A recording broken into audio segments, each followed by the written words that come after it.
Live.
Old religion dystopia. Hey, I'm with follower. So, guy's been following me for about 6 years, and I just finally got to meet Samuel. Samuel Woods is his name, and he was really interesting to talk to on Friday, and we decided to do a show together. So, let's see what's going on here, Sam. I'm having technical issues. I'm having lighting issues. My light went out. I must not have a very long selfie life. Oh, no big deal on that one. I hope people see me though. I'm just kidding. No one can see me tonight because for some reason the background Halloween show. Yeah, nothing's working. Well, first of all, to start out with, I didn't realize that daylight savings was going to change. And if it changed, somehow it went right over my head. It must have just happened in the past hour or two.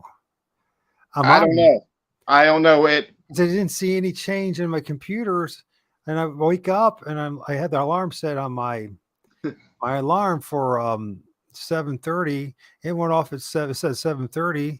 You're like, hey, are we going to do the show still? And I'm like, yeah, but it's like an hour and a half, and it's like it's 8:30, and like 8:34. Yep.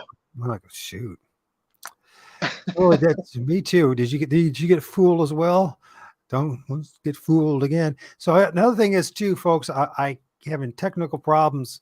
I cannot see for some reason on my end. I cannot. Sheldon says hi to you, Samuel. I can't see the image that we're going to be sharing. Can you guys tell me if you on your end, Sheldon? Can you guys see the image of the tree that we're looking at, or trees? Because I can't see it, and it won't show up for me for whatever reason. So, I can see it. You can see it. That's good. And if Sheldon, if you guys can see it as well, then we'll just. I don't have to see it on the StreamYard screen because I have a dual screen. So, anyways, people, can you see the image? If you can't, let me know so that we can correct things. Yes, sir. You can see it. Okay. Because you're not gonna be able to see me. Not that everybody wants to see my ugly mug, anyways. and I don't want to see my ugly mug either. But anyways, this is going to be an interesting show. Before we get going, tomorrow we're going to have Mike from Memory Block. I just spent the whole day doing an intro video for it. Not the whole day, but about like freaking 3 hours. It's amazing how long it takes to do in one of these intro videos. People don't realize, even like a minute and a half, 2 minute and a half video, it takes a long time to sync everything up and all that. So it took me and I've been doing it for years now. It still takes time to get all the information and put it down in a logical way, and music and too. So anyways, MT Paranormal Life. That should be one hell of a show tomorrow. That's for sure. Combining my images along with his research, I think we're going to have a very profound show tomorrow that's going to reveal a lot to what we're filming in the woods when it comes to Bigfoot and cryptid research and even the paranormal side of things. So, and then Ev Lorgan, I believe is her name. I'm going to have her on she's scheduled for the 27th of March, and that should be very interesting. She is a counselor that deals with those who have had anomalous or paranormal trauma, and people who have dealt with who have, like, say, UFO encounters, abductions, and she's agreed to come on my show, or our show, I should say, and go into depth about, because the lines blur even when it comes to Bigfoot research, Sasquatch, UFOs, paranormal. It all lines, the Freudian experience, that is what it is. All the lines blur at some point, and a lot of people who have had encounters, like myself, their lives never are the same again. And so it would be good to see what her take on things are. From what I've heard so far from her in different interviews, I kind of like her. She's been around for a while, but she's been under the radar. And yeah, should be very informative. There's a few other things work and lined up as well. But anyway, Samuel, thank you for your patience, and thank you for reminding me of if it wasn't for you, it would have been what would have been Craig. Hey, Craig. He doing a show. Okay, doing a show. Normally I don't have to worry about this stuff, but because I can't do it.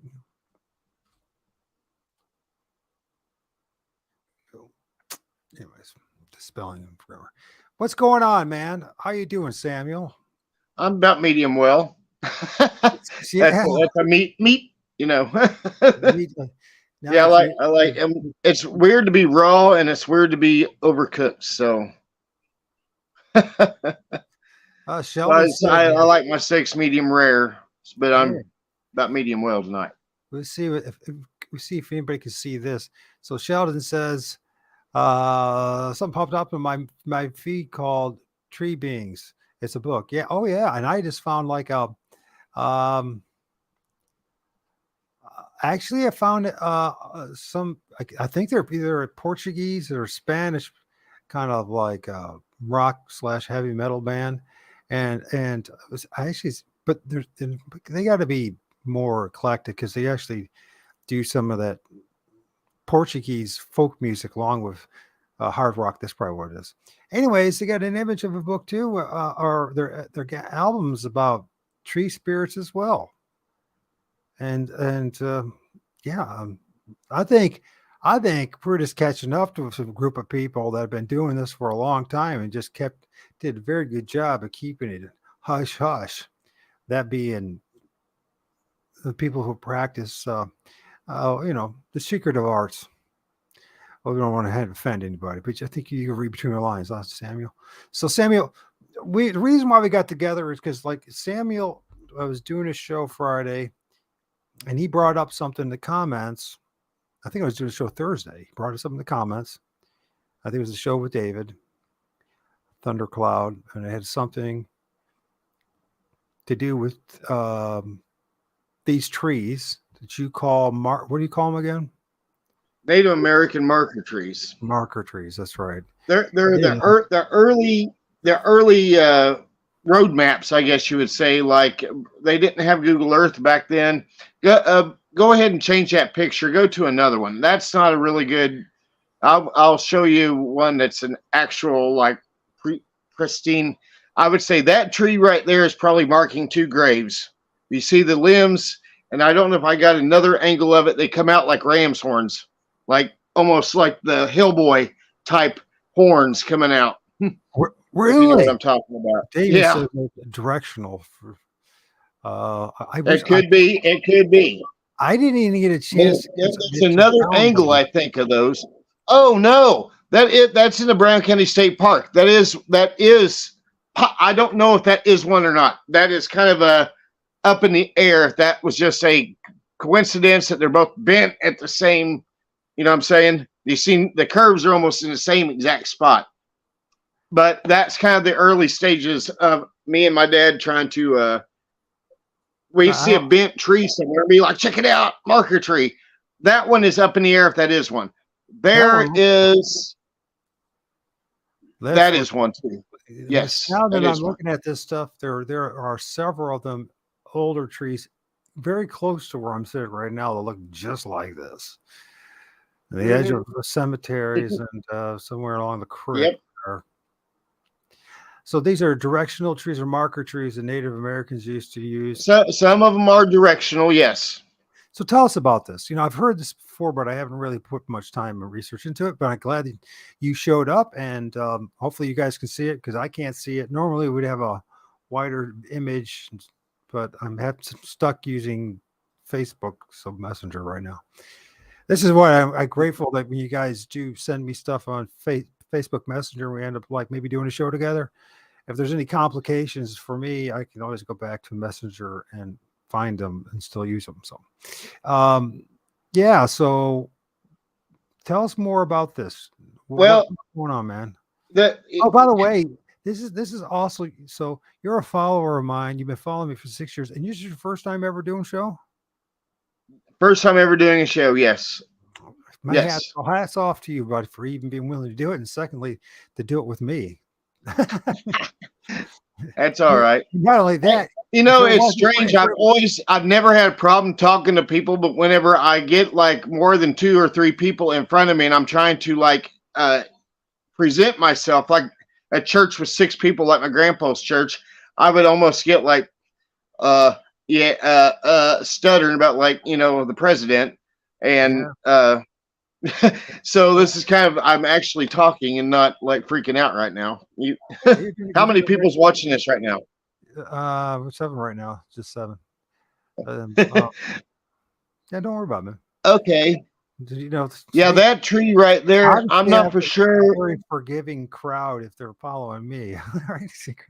Imperfect is ridiculous. So this tree is pretty cool. So let's go back a little bit. That very well could be a. Go ahead. Go ahead. No, it wasn't for you. You said very good. Very well could be a. Oh, it very well could be a possibly a grave marker. So these could also be grave markers as well. This is interesting. Grave markers too. I talked to Chief Joseph Riverwind about him a few years back, and he said that yes, they are marker trees, but he said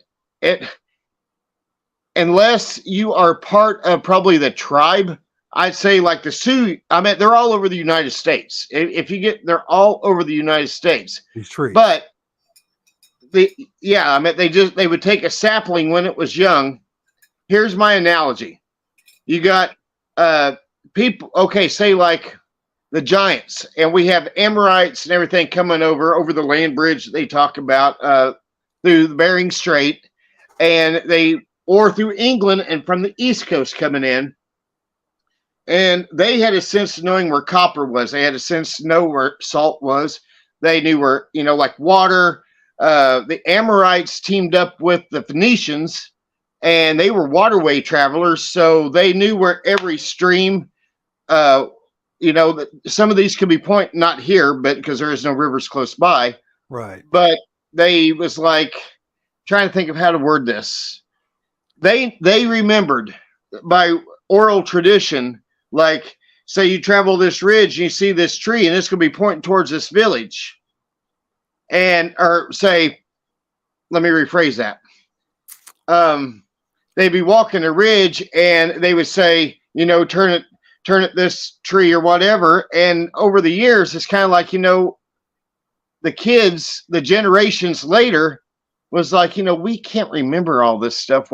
Where grandpa said this was, why don't we bend a tree and point in the direction? So whenever we come back to this area, we know which road to take and not have to think, is this the right one? It was kind of like the early Google Earth of, Street View of, they knew different trees had different meanings. Some marked graves, some marked, way I look at it is some marks like graves, some marks water, some marks minerals, gold, salt. Like the big hickory tree that looks like the Sleepy Hollow tree, go to it on those pictures. All right, You'll know it's all twisted. It's all twisted up. Before we get there, you can see it. If you guys are interested in learning some truer history, American history, there's a guy, young guy too, Old World Florida. Check out that YouTube channel, and you'll learn some fascinating truths about what the North America and the Americas were, and you're going to find out even a greater degree of how badly we've been lied to about everything, our history and whatever. So, and like the Fertile Crescent that they try to say is in the Middle East, and they're around the, from Egypt in the Middle East. No, we're going to find out it's down in Florida, the Caribbean. And then when you find that out, then you're going to have to start really asking yourself some questions about our understanding of this books that we so love. It's called the Bible. Anyways, it's something that I spend an enormous amount of time studying, more than most pastors and priests. So anyways, going back to this, so you want me to go where? I'll tell you that now. That's possibly a grave right here. You'll see the bent limb coming down. Yeah. And I would say there's either, I'm just saying, I don't know for sure because it's private property and I have a hard time going asking people, can I go look at this tree, But I truly believe that's probably a grave too. Now, why do you think that's a grave? Well, they I don't know. I'm just got a good idea. It might be. I'm thinking this whole valley that these are in right here, or this tree's in. There's probably, I think it's probably about 16 miles from Bloomington, Indiana to Nashville, Indiana, and it's in between two hills. And there's artifacts upon artifacts that's been found all through that valley. And I think it's probably one huge, nothing but.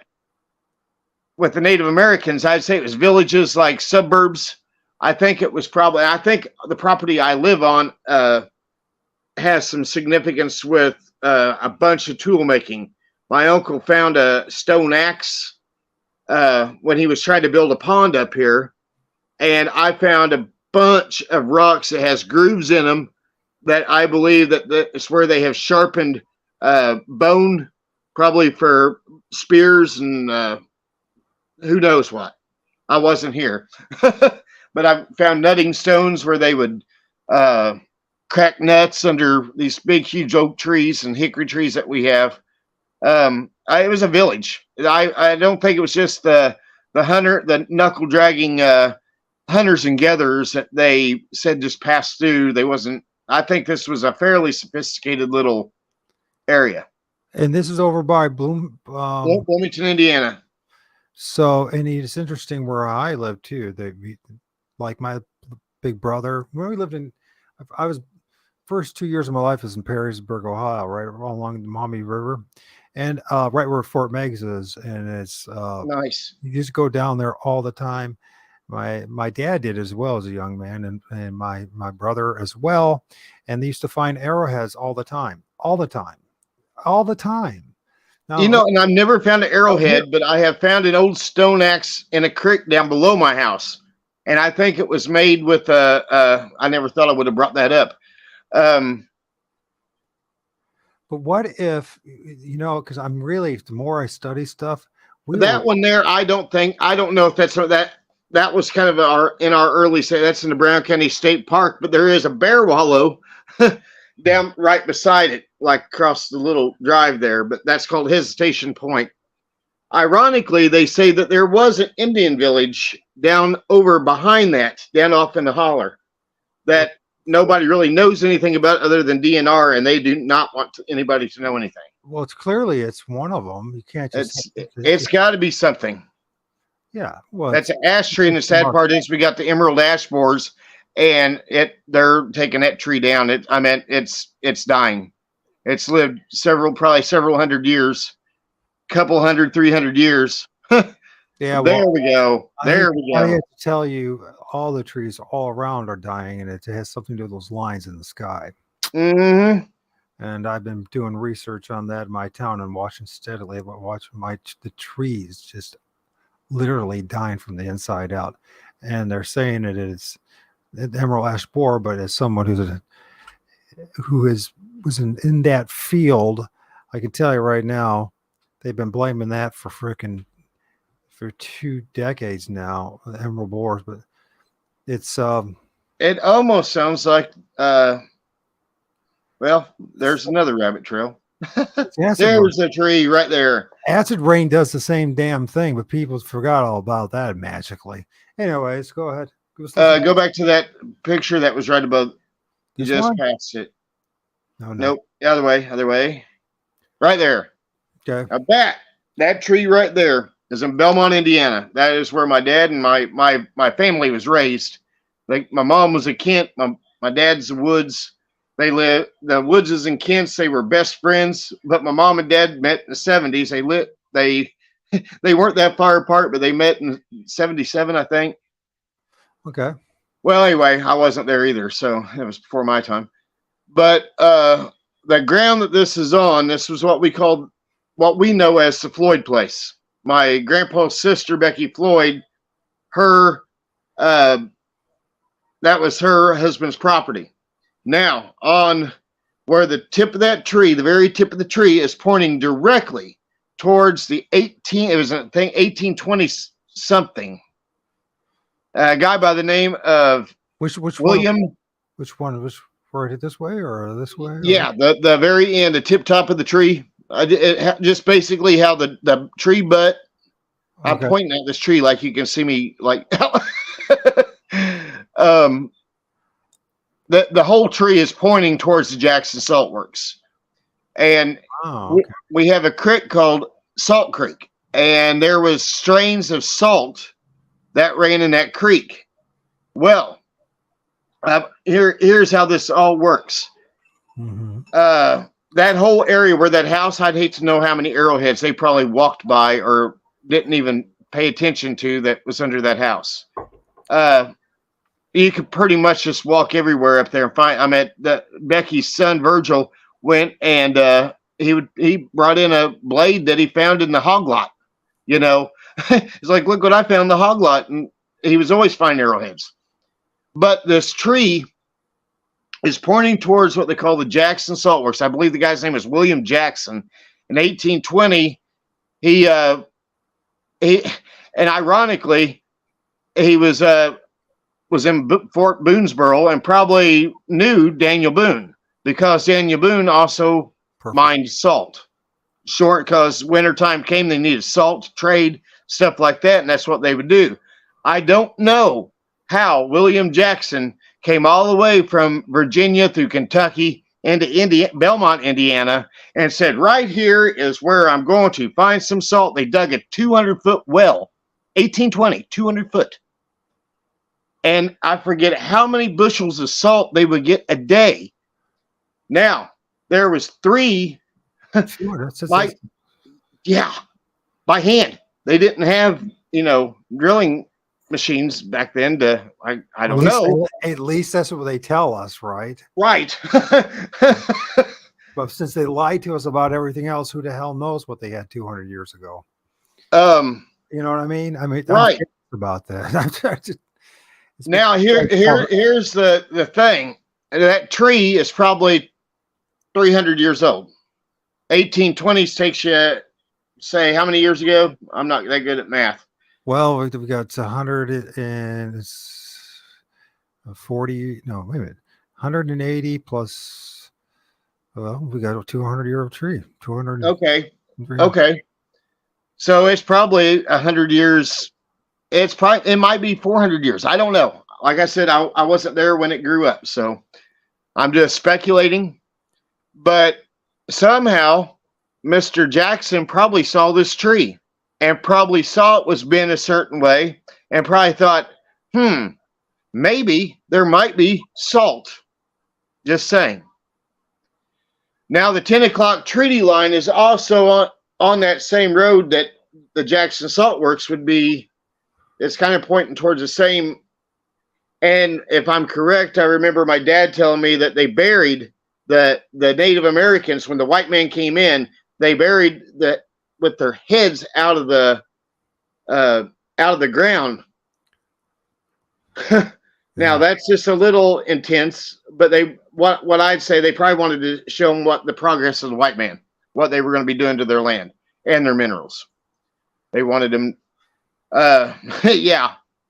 That's this oral tradition. I'm not for sure how factual that is. That tree right there, that is a brilliant trail marker because that is running along State Road. No, that is on 46. She says running parallel with 46. Yep. Really? So like maybe these guys are doing these roads were using the marker as a guide themselves to create. Right. So because there's a possibility they were using old, which is hard to believe, but maybe they were using old, more than they said they were old trails. Right. It's for the path of least resistance to become new roadways. Now you see how the tree is bent and you see this elbow knob. Sorry about all this, guys. That's fine. I had no idea. I didn't. You see the knob honestly, on that? I didn't register. When did you said you sent these yesterday? It was that day it was that night that we talked. I got through it and I thought, I guess I could send him some pictures. Now that knob, that's on the elbow. Yeah. That's the tie-off point, and if you get up close to that, you can see where they've had a rope or probably sinew, like tendons, made into a rope, or they could have used any. According to some hemp rope, or they could have just used rope. I mean, right. I'm starting to get the impression too. They would tie that down as and I think you can see where they'd also cut, like when they do, like how they do in orchards, how they graft limbs into, like a different type of apple into another apple or something, and you can see on some of these where they've cut the bark and it's scarred over, like they knew what they were doing. They wasn't just bend a tree, tie it off, and good luck. They went into some great detail on making sure that they probably cut some on the backside, took some off, and then they probably put some type of like pine pitch to like keep it from rotting out. They was a pretty interesting. If you get up close to me, it's pretty cool. They put some time and effort, and you could tell that some of them is kind of like the guy that made arrowheads. He took pride in what he did. There were some that was trying, didn't grow right, and some of these are just pristine works of art. Yes, keep it going, man. I'm listening to you. Just for fun. Listen, this is fascinating. So if we look at this and this part right here, that's a kind of a dead giveaway of that being tree markers, or they could either be used as cemeteries or for to mark a specific area of importance, or now there's a guy called Don Wells. He has a Facebook group that he is into the energy, Like he'll say like this. I'm just quoting. I'm just quoting what he says. He thinks. Where I say one thing, he says, "Well, this is an energy tree and or a fertility tree." Where the women would go and lay on this tree, and they would be like blessed by the tree. It was a fertility tree. I don't know. I don't think so. But Yeah. I would say if I Or you say that they had sex on the tree, then no, it was like they would go there and probably before they had sex and probably like got the blessing, or when they got impregnated, they'd it would be like giving the bless. I don't know. well, you know what they say when you're a young man, and there's nothing like park sex. But I'm bump. All right, so the next one here is what we're looking at here. Just having fun. Actually, it's true. When you're a young man, it actually is not so bad. I can't make that one out on my little screen.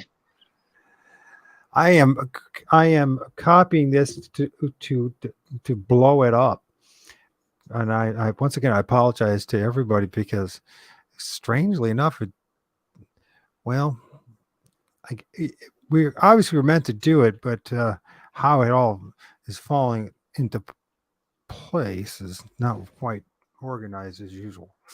So, anyways, this is I want to get into your file, and that way we can make it.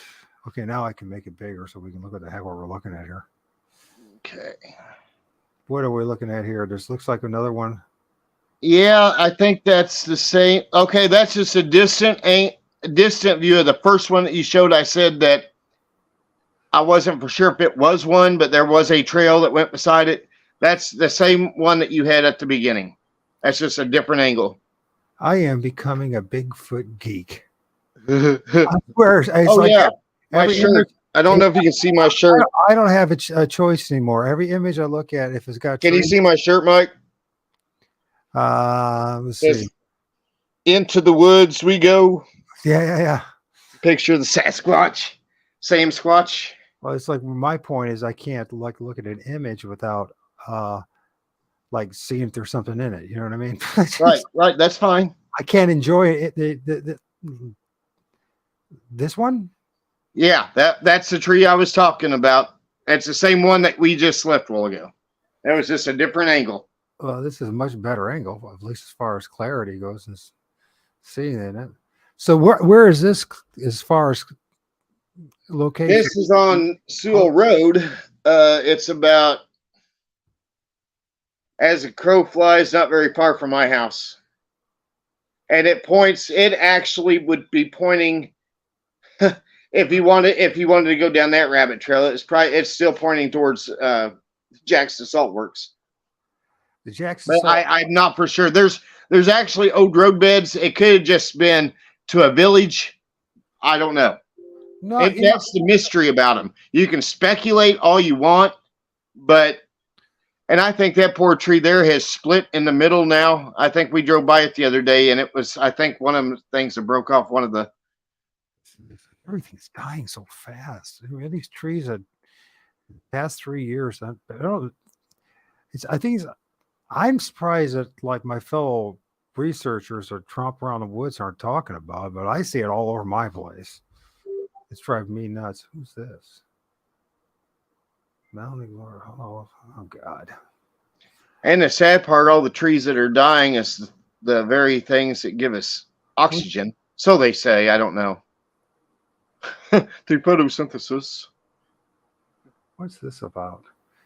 How did this show end up so chaotic? Me, probably. No, it's probably because there's a nugget of truth here that's going to be revealed. Who is this person? I'm so sorry. Have you checked it out yet? What are you doing?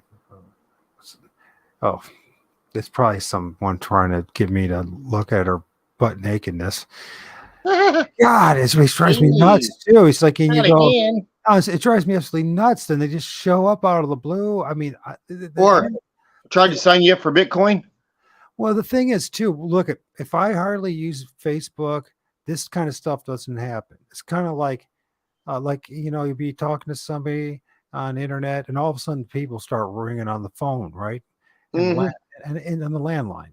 So yeah. I don't use Facebook this way as you know what I mean, because I know what happens is like Right. it gets synced up, and next thing you know, all the uh, telemarketers and all the chicks who wanted to prepare their boobs and butts that to me, and and I say stuff like, well, what do you think about Jesus and all this stuff to try to drive them away, and obviously they don't. It's like it's probably some dude in India. Yeah. You know Yeah. what I mean? God, Yeah. this drives me I nuts. know. Or a Can you- tranny. or whatever it is. It just seems, it's just like so annoying. God, Not that there's anything wrong with that, but there is. Well, to each their own. As long as you don't. Anyways, another topic. Yeah. Yep. To another topic for another day. I just know Yep. There's another mark against you. it's not something that. RD4 coming up. And Yeah. YouTube channel. Yeah, that's the thing. We went against the community Actually, I standards. was thinking, you know what, for my third channel, I should call it because people. I have like 20 Facebook pages because I say something political. Next thing I know, well, I was thinking the next one will be something I said. Lord O.R.D. So which one this is about? The next one called O.R.D. Draw that one up. So if I would have known that you sent me these things, and I would have known if things. I think that is just an anomaly. I don't think that is anything. I think that is just actually a freak of nature. Well, something had to cause that to bend like that. Now the artifact hunters. Now here's my here's my argument. You think that that's a freak of nature? Is that the same one? That's the same one. Okay, and that is just a natural. Yeah, that's a chestnut oak. Believe it or not, that is across the holler from the other one that I said, that the one that you had before. I said I had a different angle.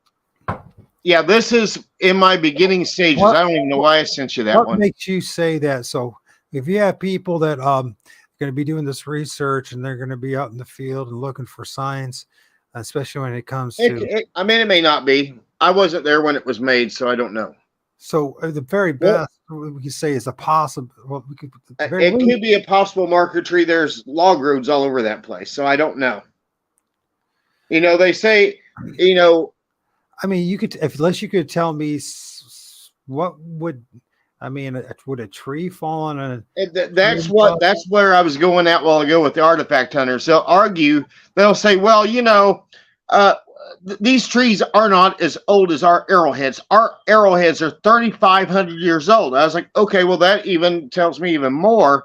That tells me that they have drank the Kool-Aid if they think it's that. Yeah, right. They were using these 3,500 years takes you back to the time of Joshua and Caleb going into the land of Canaan, and where God said, which probably more likely was in North America and not in the Middle East in a desert. Right. I've often wondered about that too.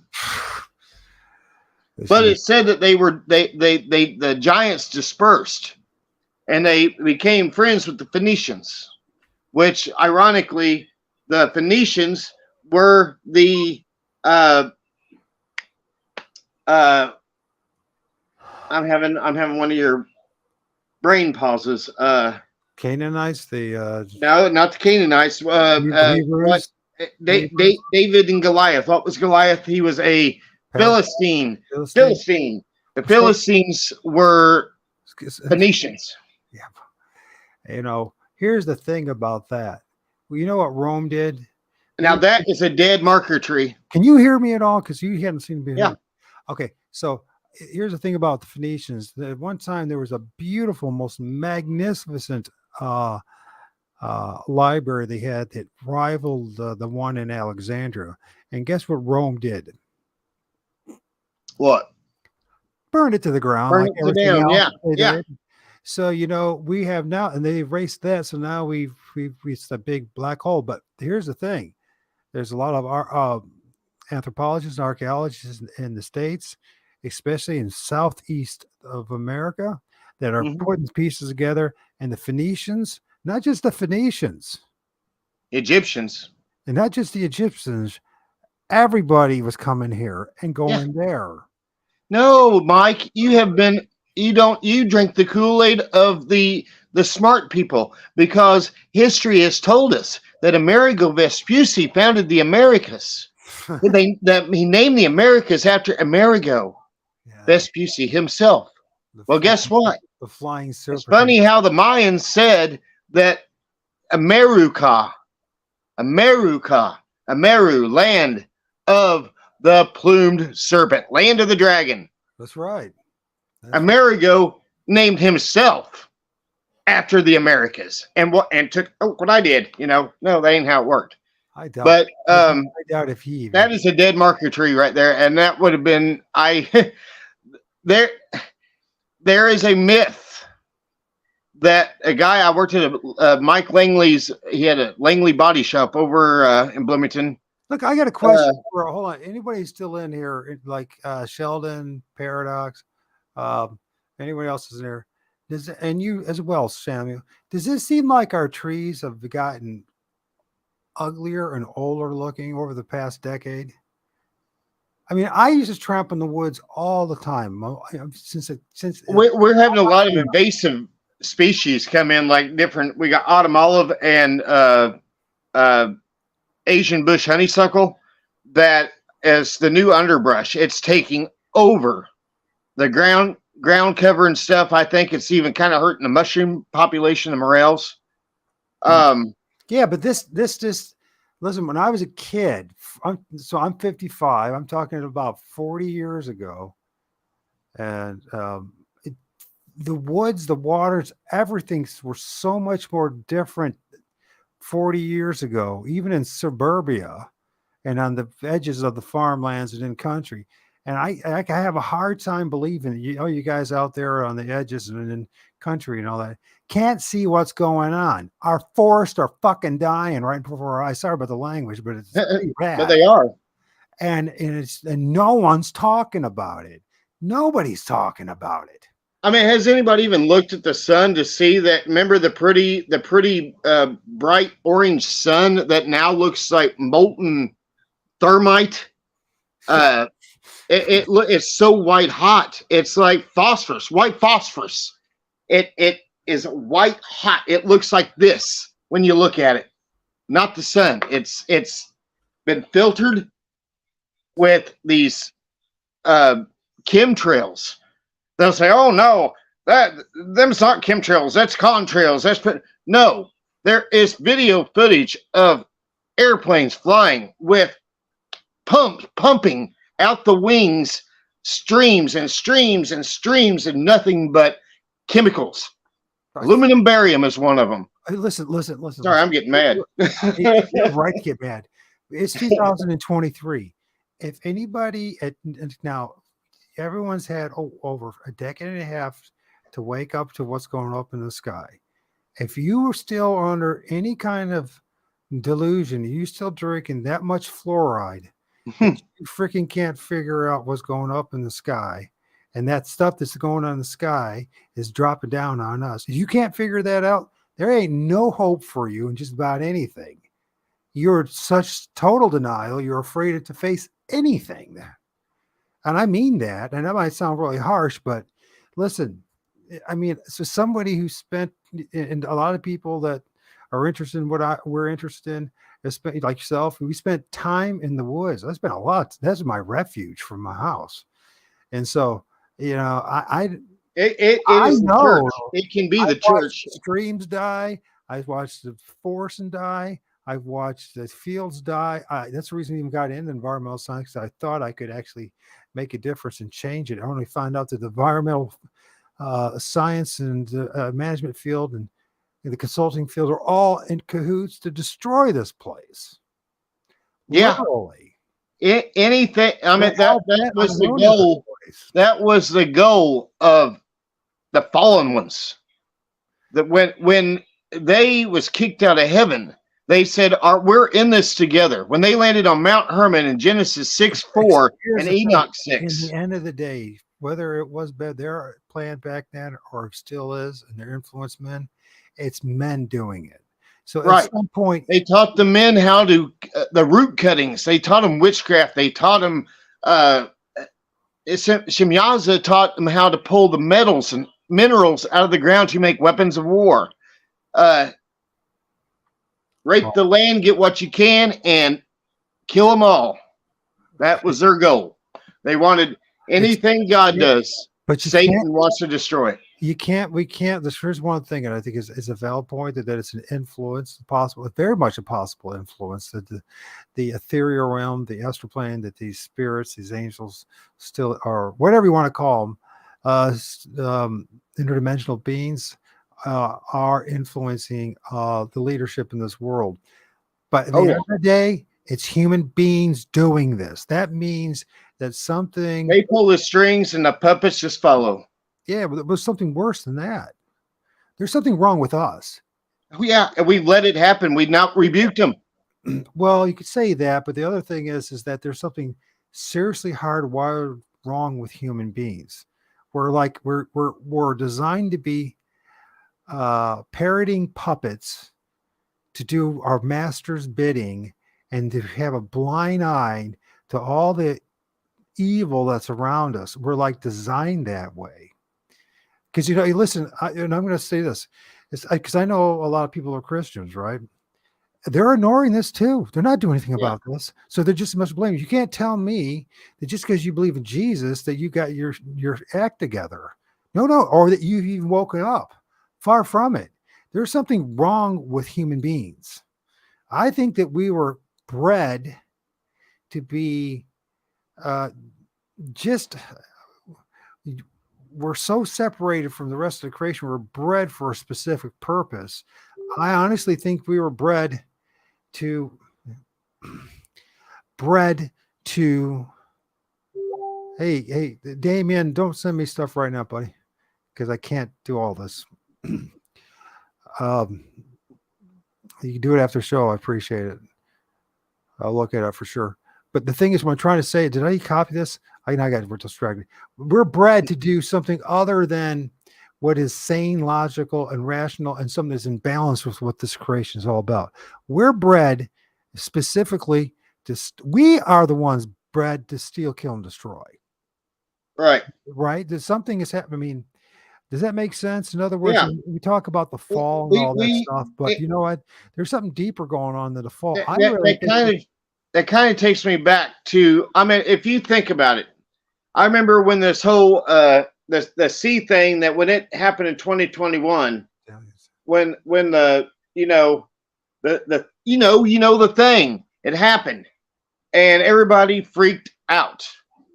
And I remember standing in the Kroger grocery store in Bloomington, and I was watching.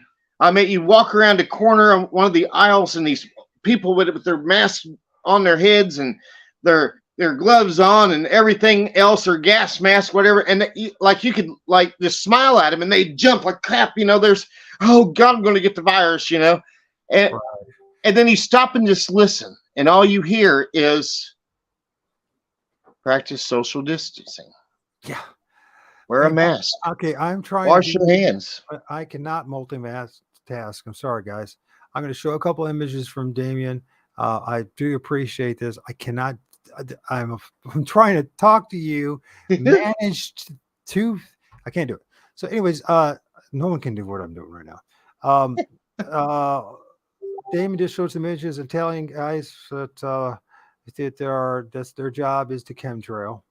Okay, so thank you, Damien. Okay, cool. I can't show all the rest of them, Damien. I just can't do it, and without being rude to my dad. Thank you, Damien. And where I was going with that was, if you sit and listen at me every day, and I pray to God, I feel sorry for our generation, the next generation. That's the next two generations, the kids growing up in this, walking around with their mask, breathing in carbon monoxide. I mean, the whole not thinking for yourself. You got to let somebody else trust the science. Wear a mask. It's like the new God. The new God is. It's so sad. Jesus. It's sad. I mean, Jim Brewer, he does. If you ever get to watch any of the podcasts of Jim Brewer where he talks about that whole scenario, he just comes out and says it.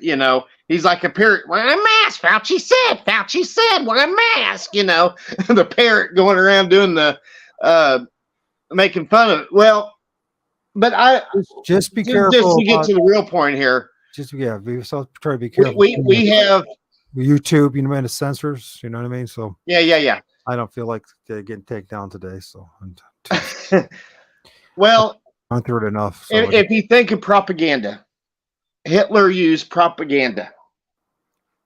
And, a simple thing is follow the leader, kick your shoes off, hang your coat up, and go in and take a shower. Well, they heard all that. It's going to be fine. It's going to be fine. We're going to take you on a train ride. We're going to get you out of here. And they all did it. Look where it got them.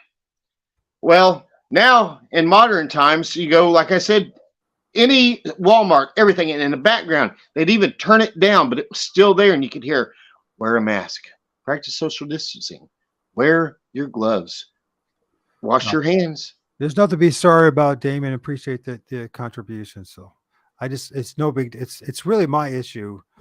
So I'm sorry. I'm trying to, Samuel, I'm trying to. You're fine.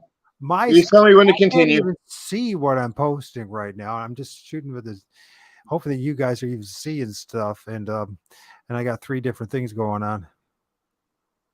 But the indoctrination and like me and you was talking about, like the media, they are witches and warlocks. They are broadcasting. They're casting spells. They tell you, they said to do this.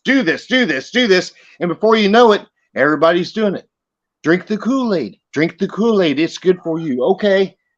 Well, there's an interesting point that you bring it up because, and tomorrow we're going to probably talk more about that because I know that MT Paranormal Life, Mike, he's been getting like with his voice box and all that when he's out there in the woods, and that's been brought up witches and made a mistake and have names and I just like honestly knowing how the law of reversal works in this realm. They call the bad guys good and the good guys bad, right? Evil is good and good is evil. And I wouldn't wrong is right and right is wrong. Right. And so you are correct about the mainstream media and the news outlet. That's when you think about the source. It's real sorcery because what is going on here is sorcery. It's because you have these women, right? They're all dressed up and painted up. They got, their power suits on to make sure, and the way they persist.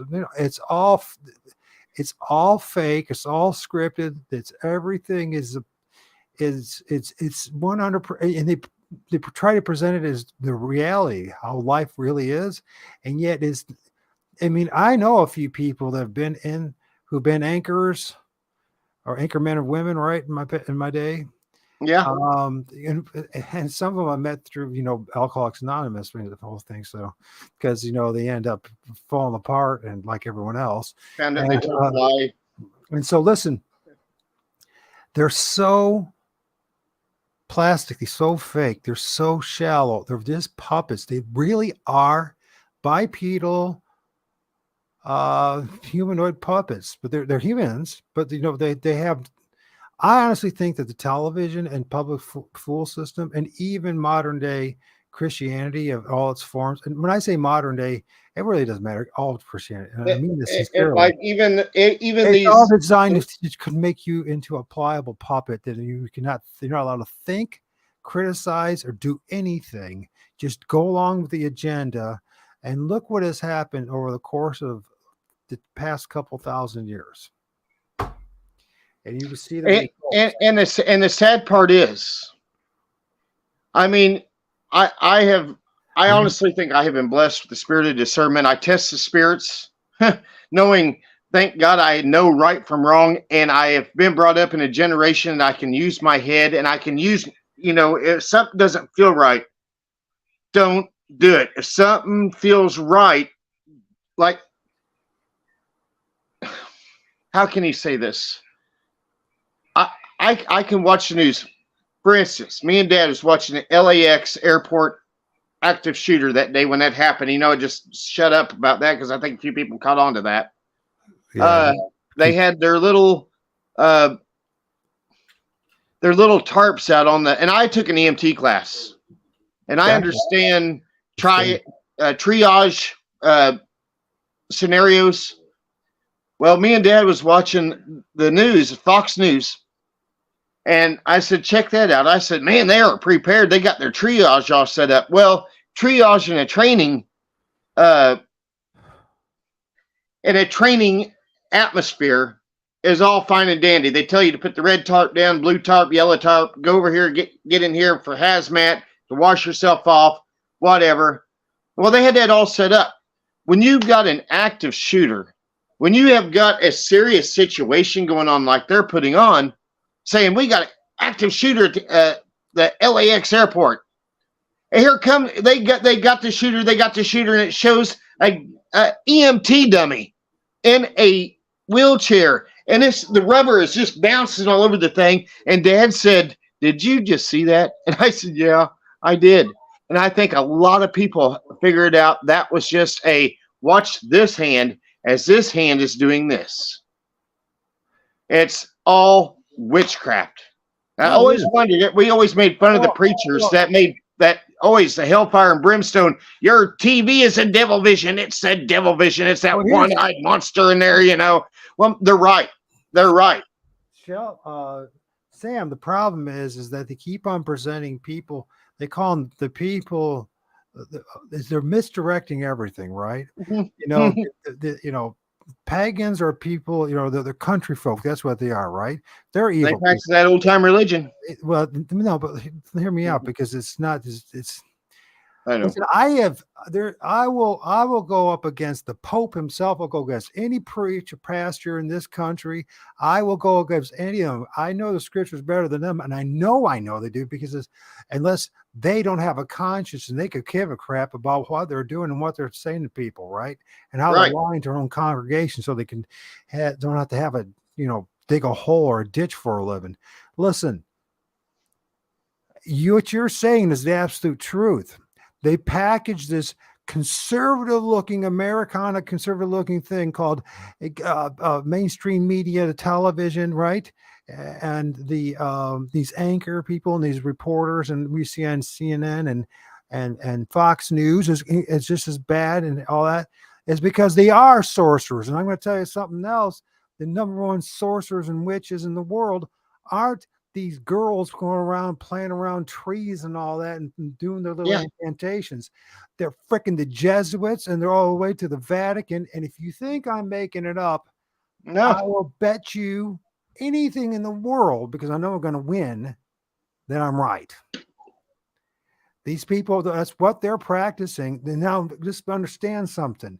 These are the same people that handed us in a plastic platter with plastic forks the 66 books of the Bible. Don't forget that. They handed it. Oh, here. Yeah. They even created the dialectic facade called, the oh God, just from 20 things, 20. The Counter-Reformation and the Reformation. They created both sides. They did both sides, and they controlled both sides. And they who was the main who was King James? What was he? He was Freemason. He was he was more than that. He was into demons and worshiping demons, and he was into his own form of there's female witchcraft, there's male witchcraft, there's sorcery, right? And listen, this is how I see it. If you're doing stuff for the betterment of people, and you're not like casting spells and trying to ruin people's lives, I don't care what you do. It's only when you cross that line and you start trying to manipulate and control people's lives, and start working with these things and end up not only destroying your own life and maybe your own family's life, but other people's lives, then I have a problem with that. And the reason why I have a problem with that, because I film people who have gone too far with this stuff. By the way, most of them look like Roman Catholic bishops and nuns. I'm talking about the entities that I film in the trees, by the way, Mm-hmm. humanoids. And so what I'm saying is, what I'm trying to say is, there's a consequence that's much deeper than even the church has told us about. There's something deeper, and it's not this hell. You would wish it was hell, hell and brimstone and all that nonsense. And it's what I'm getting at is that I'm seeing people that are stuck in the trees. Now, this sounds crazy, but when time goes on in the next year or two, we'll keep my research. I'm going to present it, and it'll probably take another generation before it'll stick. But people are going to come around and see, you know what, guys like me were telling the truth. The association was going on with the trees and souls, and what the hell truly is, which is the grave, and it isn't some hard, fiery pit. It's being stuck in this and the lower world and the middle world and never ever leaving this damn realm. And that's what everyone's soul wants to do, is somehow to get out of this place and get back to the Paloma and to Heavenly Father and to a greater place, a freer place. This place sucks. Yeah. To be honest with you, I'd say the greatest time in America, Donald Trump is going to make America great again. It never was great. I'm sorry. It was called the land of the plumed serpent. The only time America was great was when 1620, when the Puritans came over, set up shop, and was actually truly thankful for the land. That I don't buy that. You're totally wrong about that. There are thousands of communities and different cultures here.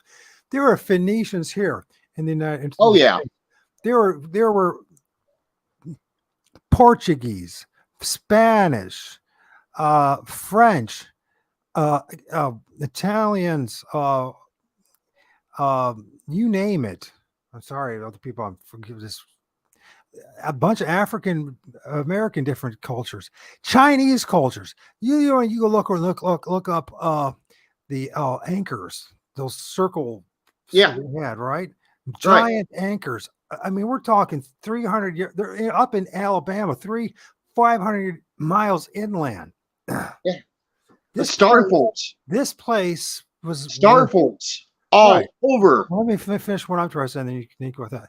What I'm trying to say is there were thousands of cultures here when, quote unquote, Christopher Columbus supposedly showed up.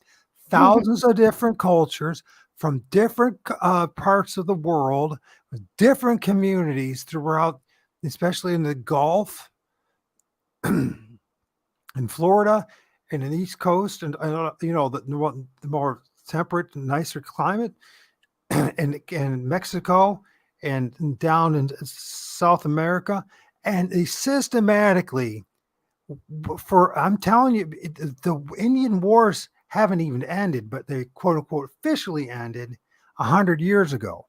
That means, folks, for nearly 500 years, they've been at constant war with the people of the Americas. And you know what? They never talk about that.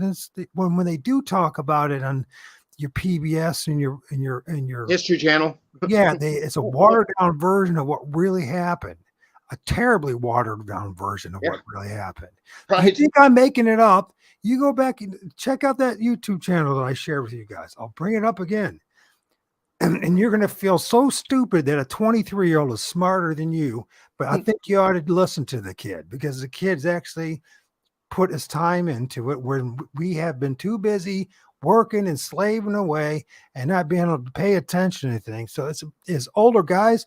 It's a very good idea to find anybody who has time to research certain areas while we're too busy doing other things, because we have been lied to about everything. And I'm not just saying that it's just kind of a, the flippant statement. I mean, you and I have been lied to about everything. Right. Amen. And you can blame it on Satan, and you can blame it on this group. But at the end of the day, who was doing the lying to us? Those people that were our authority figures. There were the people that we looked up to, right? I understand our parents, you know, they were lied to as well. They're just pushing the lie as well. And our relatives and our neighbors and all that. But in the end, who was lying to us? We were lying to each other the whole time and complicit about the whole thing.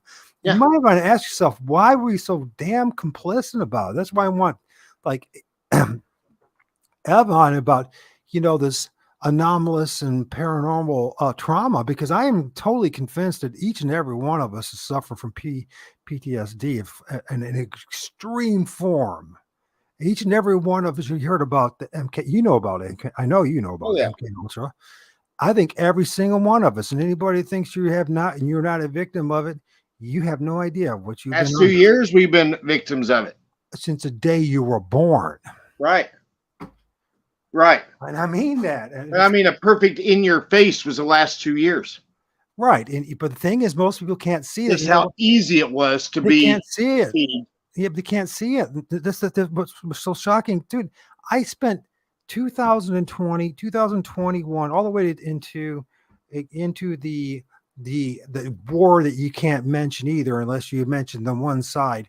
But that war that's, you know, you've heard of the 1,000-year war between the New Constantinople, Moscow, and Rome, the Vatican, that they've been going on and off over and over again for over 1,000 years.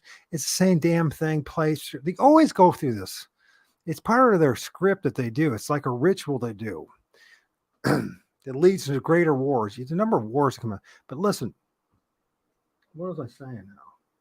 What were we talking about? Lots of things. No, what were we just getting at? MK Ultra. So we're all suffering from MK Ultra. Every single one of us. Every single one of us. There's not, you know, we laugh and snicker and all that, but believe me, if you look into it and you start, challenging all these those beliefs that you've held on to so hardly, and you find out that not a single one of those beliefs is yours, that was pushed on you and your parents and your grandparents, and you start looking at the absolute lies that people are pushing. They're Right. supposed to, and they believe that they're telling the truth. And when you point out point blank where they're telling, where they're misinformed, disinformed, or are just flat out lying, they just will turn up. There's no, listen, I spent 2 years 24/7. I know what happens to people from the V, the word you can't say unless they get cut off. And you know, Die suddenly. 2009, I got, you know what? My butt was handed to me from the swine flu one, along with thousands, tens of thousands of Americans, and nobody talked about us. No one gave a shit about us, right? So now it's happening again, and they use this new eugenics program. So I know what was happening. I knew what the agenda was already, because I knew what was going on in the Vatican and what was going on with the Jesuits and the depopulation program.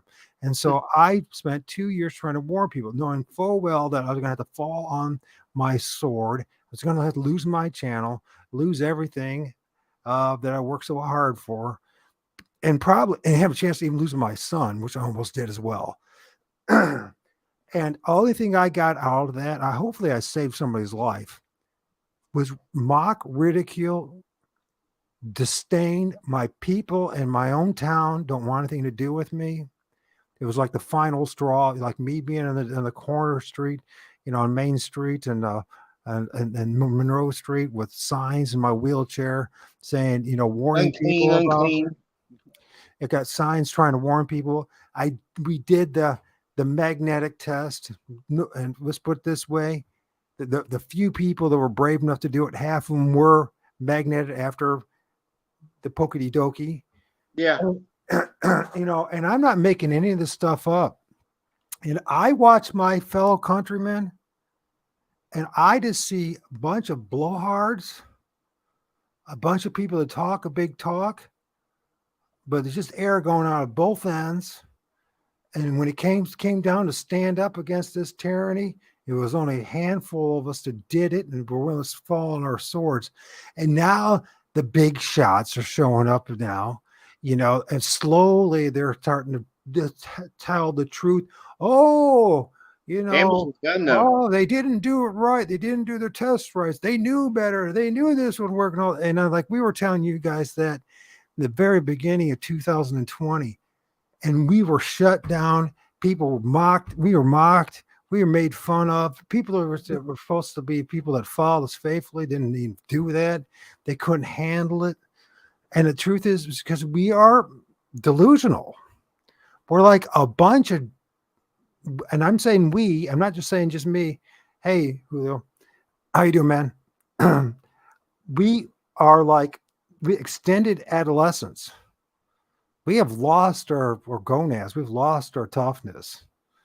You know what I mean? So, anyways, I'm sorry about that. I get so riled up from about Oh, this stuff. I understand. It's one of the reasons why I'm focusing on big, because this, you know what, and it's very important, by the way, Bigfoot and what's going on in the forest, because it's all connected to what's going on with us. The big picture. And like you was talking about warfare. It's spiritual, intellectual, physical. It's a total full spectrum warfare, and we're under it, and we've been under it our whole lives, and they've been so crafty about it. There was modern day sorcery that people have no idea that we're so blind. Now let's just go back to this thing. You said you're finding area heads where you at, right?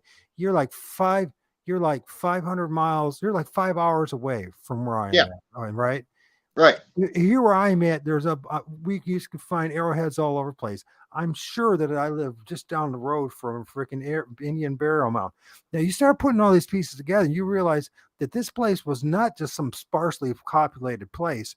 This place was populated all over the place. Everywhere there were communities and towns and small villages, and their network of them, and they were living in harmony with nature. No, it wasn't like these massive cities, but still, and they might have been massive millions cities. of people here from different cultures, and they were systematically removed, displaced, and then they used the excuse of some imaginary bug or virus. Right. That's what killed them. No, you know what killed them? Great resets of their time. Yes. There's something. Now we're getting into something on the spiritual side of things. And these bigger guys, the big fellows know, because they have to be involved with these with the great resets. Now, do you remember Russ Dizdar? Of course, he just lived down the road. Remember how he kept talking about the fourth generation Nazis, the Fourth Reich, and the Black Flame movement? And everybody's talking about World War III. We've already went through World War III with the spiritual warfare of 2021. World War IV is coming up. The Great Reset started in the Fourth Reich, the Fourth Industrial Revolution, as Klaus Schwab talks about. I'm totally convinced here in the States that there's got to be a vast network of brown shirts already in place. Oh yeah. Honestly, remember how he said that the Amish communities were a hotbed of infiltrated fourth generation Nazis? That the Amish does not want the cops to if something like a kid gets killed or anything, they want to take care of it within the community. Well, the Nazis are growing up in the Amish communities, and say a kid goes missing. Well, they're going to find it. They're not going to call 911 and say, "Hey, my kid's missing." They're going to take care of it, so they keep things quiet. So a lot of people don't understand what's going on. And I remember him saying that he saw he met one of these program multiple Fourth Reich Nazi. And he said he was hogtied, came into his office. Russ Dizdar was talking about this. He went to a said he was hogtied. And he said that he levitated off the ground and looked at him. And he said, "We are the Legion, and we are the ones that will control the world." I remember Russ Dizdar talking about that. And guess what? He wasn't so crazy. He wasn't full of himself. He was speaking the truth, because the fourth generation Nazis are in the Ukraine. They said they were so bad during World War II that Hitler himself went to the Ukraine and told his men, the Nazis, cut it out. He said, "You're doing stuff that I wouldn't even do. You guys are just weird, basically. Stop it." Yeah. That's how bad it is. And now we're sending money to those. Or I have mixed emotions about that. I don't think. I think they're all. I honestly think that this is what's going on. I'll tell you, It's my a money laundering process, but well, it's part of it's that, but here's the other thing, okay? And I got to be careful how I say this. yeah, I know. But for instance, the alleged enemy over there in Moscow, it starts with P, Putin. Putin has been one of the chosen ones, Klaus Schwab in the World Economic Forum for a very long time. Yep. I think what's really going on here, if the people really cared about what's going on in the Ukraine, with the half-assed attempt that they're doing as far as sending weapons and money and all that, which is very half-assed. All that money's being money laundered. You're right. It's all going back into the hands of the oligarchs throughout the West, right, and the Vatican and all the different monarchies and uber rich. It's not going to the armies there in the Ukraine. It's going to them. And what equipment we are sending them. Let me finish. So the reason what's going on really is it goes back to this whole nationalist thing, right? They want a one world order, and there's this nationalist mentality in Ukraine that has to be crushed. Okay, so they've been set up, and those people that we call the Nazis and all that, and yes, they are. There's some hardcore, total fascist Nazis, right? But there's other people in that mix of that group who are just like what you would call today the right here, or libertarians in the United States, or people who like the idea of freedom or some kind of autonomy or something to say in their lives. That, you know what? They're mixing into this as well, right? What they're doing, if you see what's really happening, they're being exterminated. It's the good guys in the Ukraine are being, along with the bad guys, because that's how it works. You gotta take, because and they're the ones being wiped out, and that's the reason why the United States and the NATO has just been half-assed supporting this, sending a little bit here and there to make it look like they're doing something when they ain't been doing a damn thing. They've been setting that whole people up. They don't care about. Listen, it's a new world order, it's a one world order. In which all of them will be united, right? It was when the two wings of the Roman Empire become one, the two wings of the one empire again. Yeah. Okay. Constantinople, New Constantinople is Moscow, and we are the Western wing of the Roman Empire, which is the Vatican and all the Americas and all that. And if you guys want to understand what's really going on, there's a book that was written by Monsignor Benson back in 1907 called the oh God, I can't think of it now. Anyways, that's ruler of the world. Is that what it's called? Ruler of the world. That's what it is. I think I got it right. Anyways, it tells you the whole game plan and what everything's about. And so it's in fiction, but Monsignor was a Jesuit priest, and he was commissioned to write this book, and Bergoglio, Pope Francis, he recommended in two of his encyclicals, or three of them, papal encyclicals, to his followers to read that book. And there's a reason for it, because that is the plan, and he's letting the new initiates know what's going on. And so everything's much more complicated. It's free. It's the old world. Okay, the new world order is nothing more than the old world. That's all it is.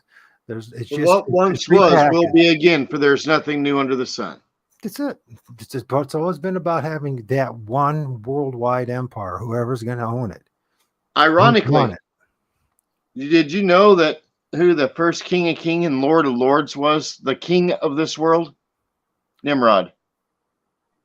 According to scriptures, yeah. But I was also, don't forget that there were even older scriptures than the Old Testament, so where they got it from the Samaritans and Samaritans and all that. So I think I'm getting the impression that this whole idea about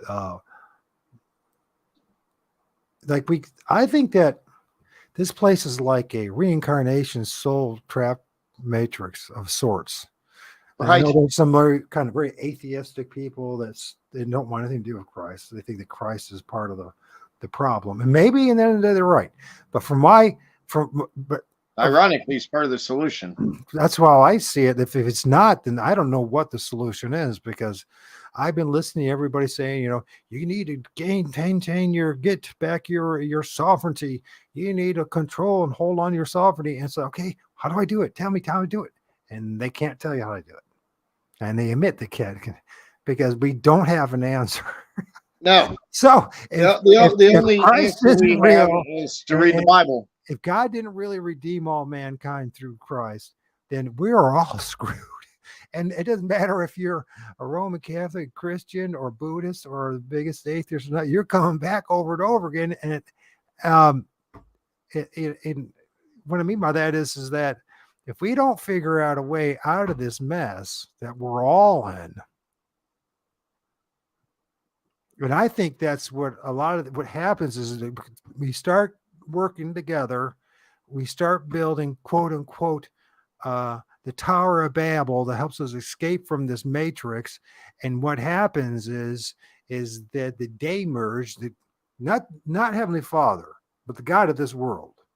You can call it Satan, you can call it Satan, you can call it whatever you want, but there's some people who say it's even Yahweh. So it doesn't matter. The factor is there's an entity that seems very dragon-like, by the way. Mm-hmm. And it could be that it's actually a reflection of a comet. Could be that they use or something. It all depends on how you look at it. I mean, I think I'm totally convinced that we live in a closed system. That what they say of spaces and all that's not even close to the truth. No. So the sun ain't it's like a great reset that happens every time we start thinking outside the box. Collectively, we start. That's why they're so obsessed with the hive mind. If we actually, when we are at one in purpose, which is to help each other, all of us, to get the hell out of this mess, that's when they come in and they have a massive cataclysmic event, a reset thing, and then they convince everybody the world's going to end. But the Bible makes it very clear the world's not going to end. This place is not going to end. This place is designed specifically for what it is. And somehow all of us have been thrown into here and trapped in here, and there's only one way out that I can think of, and that's just to have abide. Listen, Jesus' his whole idea is to bring everyone back to the Father. Right. Jesus didn't ask us to worship him; he asked us to go back to the Father. And we ain't doing that. I don't see a Christian church. But he said, if you know me, you know the Father. So we go back to the Father. The only way to the Father is through him. Well, yeah, but he already did it. So all you have to do is go back to the Father. Right. You get this circle of reasoning. So the Father is Lord of all spirits, right? Right. This is why it's all connected. And people say, well, you're just being religious. I say, no, you got to think deeper than that. It's not about religion, because all cultures recognize this. And for some reason, I'm waving my hands all over the place while no one can see me. But it's like, are you like I'm very Jewish now, right now? Get real Ricky Bobby. Italian. What am I supposed to do with my hands right now? What am I supposed to do with my hands? But what I'm saying is that there's this place is they've polluted the truth through religion, politics, the internet, all this. What's called the Jesuit principle of learning against learning, where they throw everything in the kitchen sink at you, so you can't even think anymore.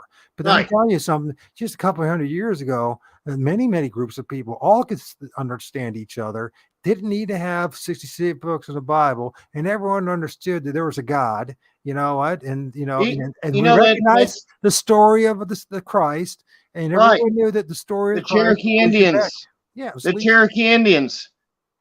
They talked about one of the star people coming down and telling them that there was going to be a Messiah born. The Cherokee Indians, oral tradition, they wasn't in Jerusalem. They were talking about here in the Americas that, the angel of the Lord came down and said, on this day that Christ is born. I'm going to tell you something. 2,000 years ago, the story and how they painted what 2,000 years was like. Hmm. It was much more advanced and probably was just as advanced, if not more, than today. And when you go farther than Or that, technology and interacting with each other and people interacting and going for, I mean, the Gulf Stream is real easy. I mean, they figured out a long time ago, even if you just had basic, just, ships with sails, how easy it is right, to using the Gulf Stream. You go straight to the Gulf, all the way back, from the Mediterranean, in the British Isles to Africa and back. They were doing that for thousands of years and at basic levels. Don't tell me 2,000 years ago there wasn't commerce going on. Listen, I have very hard time, my friend, and I'm not saying I don't believe in Jesus, because I do, because for personal reasons. But I have a hard time believing that speck of dirt over there called Jerusalem is the real Jerusalem. oh, it's not. It can't be. It can't be. You know that you hear all the TV preachers. We stand with Israel. Israel. We stand with Israel. Well, David Carrico said that just sickens him, sickens me, to think that we're thinking of a plot of land whenever we are Israel. We're Israel. We've always been. Everyone's been. Humanity's been. Yeah, but it's a plot of land. We go over there and they're killing themselves over there.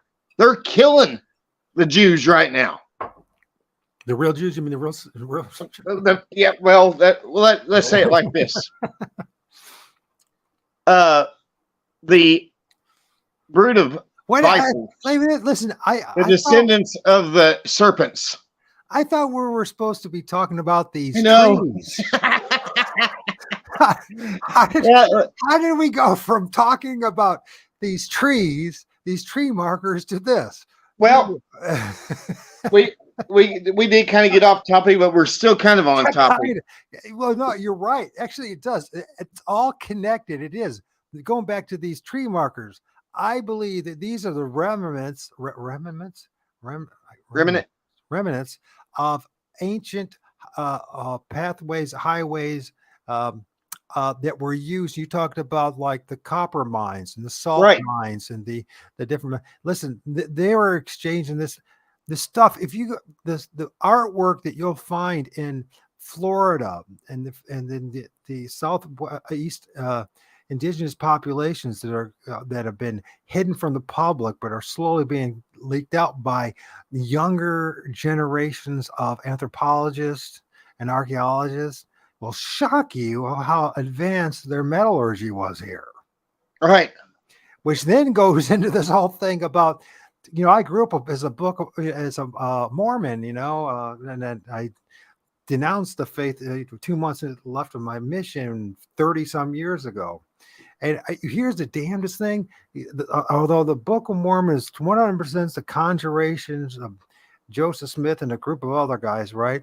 They did take ideas that people knew 200 years ago, 250 years ago in this country, right? There still was a memory of the fact that Native Americans did have metallurgy and probably did have shields and did have, but they went, when everyone's talking about, well, they hit all the giant bones. No, they hit all the other crap is what they did. Right. That's what they went after. They didn't care less about the giant bones. They hit all the other stuff. And I'm telling you, it's coming out, and you just watch in 10 years what I'm saying. It's going to be coming.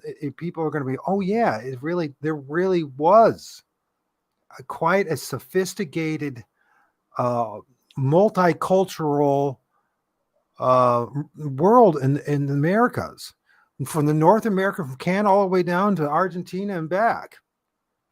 And they just wiped it out, man. And I don't know how, that's the right story. How are they able to wipe out? They tell us 110 million people, right?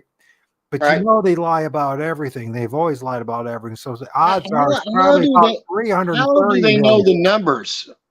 Because it's like these geologists tell you how old a rock is. Well, these are 250 million trillion years old, I'm sorry.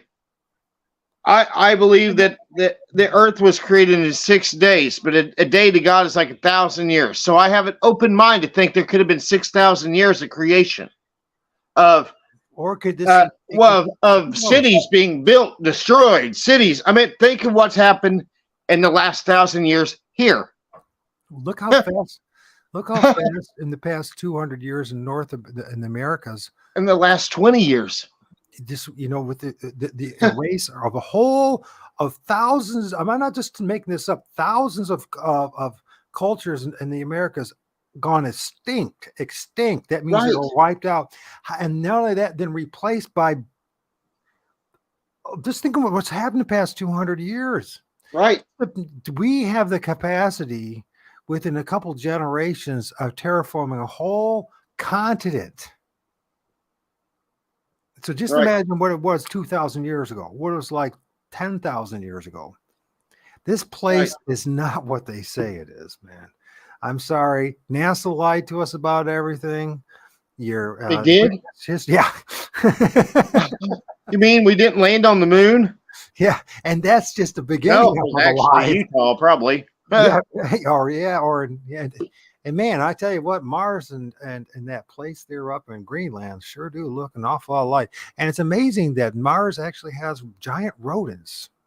Yeah. They look just like right. And the technology that we have now, we have cell phones that they said that there's more technology in one cell phone than the first spaceship that went the Apollo moon landing. But yet now they say they can't go back to the moon because they destroyed the technology, because they can't figure out how to get the radiation from the Van Allen radiation belt. They've not got the technology to shield themselves from that. But you're saying that when they went to the moon, now you're saying you can't because you don't have the how did they get up there then? How am I getting an echo now? How did I get an echo? I don't know.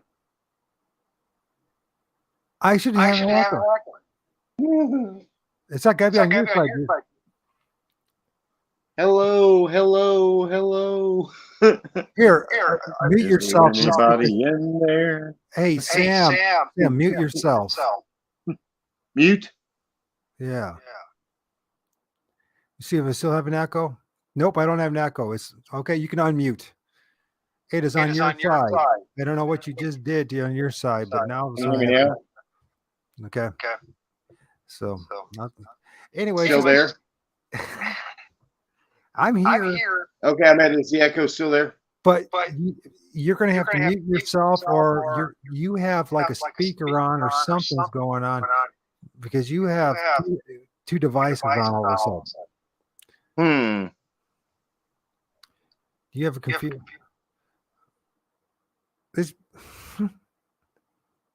This happens to me all the time. Anyways, and there you go. Now you can still echo. All right. Maybe it's time. We never even got to the trees. Okay, I'm going to shut up and I'm going to let you talk. I'm going to have to go to work.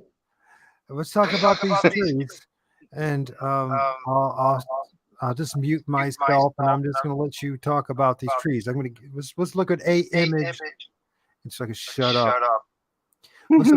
Okay, those two trees right there are right below my house. Like I can see them from my house. I've mushroom hunted. I'm 43 years old, and I have mushroom hunted all my life. Walked past these trees, never told you anything about them. Now, ironically, those trees are big white oaks, and I cannot put. Maybe three of me can, like three guys can wrap our arms around that tree. About 50 feet across the little holler is that the other tree there to the right. On the left, there's a little fire pit. I don't know if that was from somebody hunting there or if that was an old fire pit. My grandpa actually cleared that lake that's down below it, and I wonder how many artifacts that they pushed out of the way there. But there's an old roadbed. There's definitely a roadbed, and if you follow it, going from the left to the right, that would take you up on Sewell Road to those trees that I showed at that very first tree that you showed. That same path would go up through there. So I'm not for sure which way, what they're pointing at. There's significance to them, and I don't know what it is.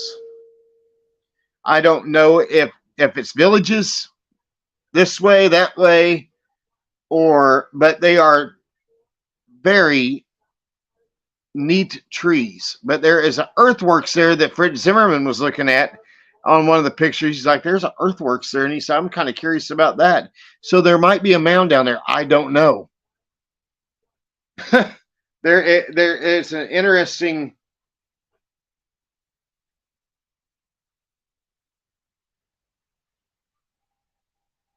You can ask questions if you want. Let's see. You want me to mute? Yeah, while I'm talking. Let's see. Yeah, awakening ruined my love for forest flakes. Frosted flakes. Okay. What the heck? I can destroy a box of frosted flakes. Something in between baby Samuel. Let's see what else. Really bad for you. I don't know what that is. So, anyways, yeah, there's something significant going on here where you have the two, and I would not be surprised if there's something else was probably. It reminds me of an entranceway or to something. Exactly. Yeah, that's from exactly. You get up on the hill, you look straight down on it, and it looks like a keyhole. Like they line up perfectly with each other. Like I don't know how you would like that. It looks like an entrance. I can honestly, you're right on that. Yeah. It's some kind of like it could be a spiritual portal or something like that. Now you can see the knobs on those. I have been listening, and you have a device on. You have a computer in that room or near that room. Maybe it's my mom listening to us. Then she needs to turn the volume down. Hold that thought. It's her. So, anyways, yeah, this has been a pretty wild ride. Listen, I just met Samuel. He's pretty cool. Actually, Samuel's known me and we've known each other, and he's been following me. And I knew he'd been following me for 6 years. We just talked Friday, and it's like, wow, man, this dude is like, I really like Samuel. I mean, we could probably just talk about all sorts. It's good to have some friends where you can just talk about anything, and it just evolves to wherever it evolves. You still have that echo, man. Still got it. Hold on. On your end. It's on your end. Whatever. You have a device. My mom's turning that device down. Yeah. Better? Well, I still hear an echo. I'm sorry. It's like either you got I don't know what happened. It must have been just recently in the past maybe 15 minutes of which that was turned up. But either you guys have to go in different rooms far enough. I'm upstairs and she's downstairs, but we're in a cabin, so it's probably bouncing off the walls. Yeah. Well, would you have a problem doing another show and continue our talk? No, we could end it. That's fine. Well, yeah. I can be a little bit better prepared on my end too. My phone's about dead. That sounds good. Okay. We're supposed to talk about these trees, and we ended up talking about the Jesuits, the Vatican. You know we're going to do that again too. Cataclysmic events, the Great Reset. I mean, listen. The next show we're gonna get a little bit deeper dive. Oh, we haven't even come close to deep. No, we haven't. I know that there's a few people that will hear this that what I've said, they all think it's just fruitiness and nuts. But I can back up anything that I said, and I'll take on anyone's challenge on it. One thing that I said, I might not sound arrogant, but I put my time into it. Yeah. It's one thing to just have a uneducated, biased opinion, and it's another thing to actually put your time into something and know that what's really going on and what the closest thing to evidential facts and the truth that you can find. And listen, we're not making this up. Anything that we said, there's not a bit of speculation that I offer. Research it yourself if you don't believe us. I know it's really disturbing how absolutely ignorant. And you know what? People, this is what's so scary, is people will kill you for their beliefs. And Oh, they're yeah. wrong with their beliefs 99.9% of the time. That Right. goes back to the very beginning of this conversation. You were talking about the fallen angels. You were talking about the Nephilim and how, evil designs that these beings may have for us. The truth of the matter is, there's something wrong with us. Yeah. There's something seriously wrong with us. We're like mindless, Fluoride. parroting puppets who refuse to look at the reality of things. So, Yep. All right. I'll let you go so I can keep on the show. We'll do a little more. We'll get together soon. Once you get off the show, the echo should go away, hopefully. And I'm going to play some audio. Take a little break. I'll come back and we'll talk some more, folks. If any of you guys want to join me, you can as well. So thank you, buddy. All right. Let me know. Good talking to you, man. It's good to have a new friend. We're going to have a longer ride the next time. Oh, you know it. All right. Listen, Thanks, man. Be safe.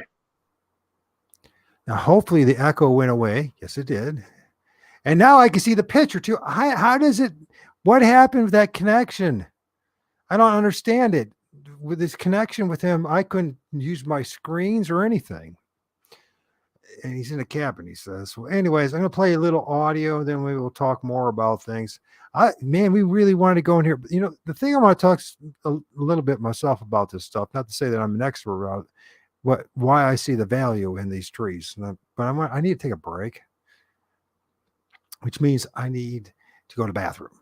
So give me like 4 or 5 minutes to play something. And I guess I don't want to play that ending song yet. Let's see.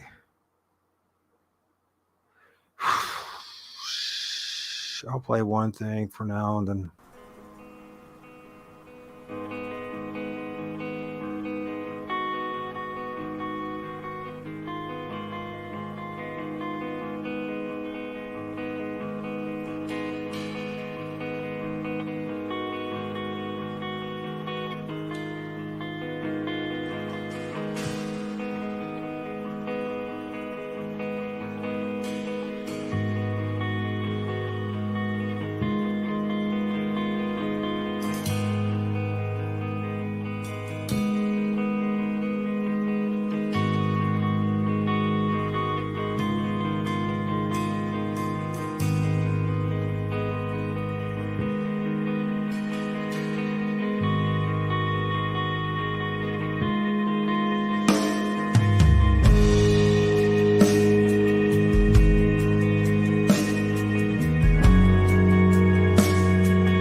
All right, hopefully something's still around. They didn't all leave me. Okay. Man, that was kind of bizarre and strange and cool at the same time. So, anyways, can you guys hear me? Hopefully. Let's see what happens. I wonder if I can show my ugly mug now too as well. Well, let's see. Settings. You see my back. You see the backdrop. Nope. Nope. I don't want that. I don't want to look at that.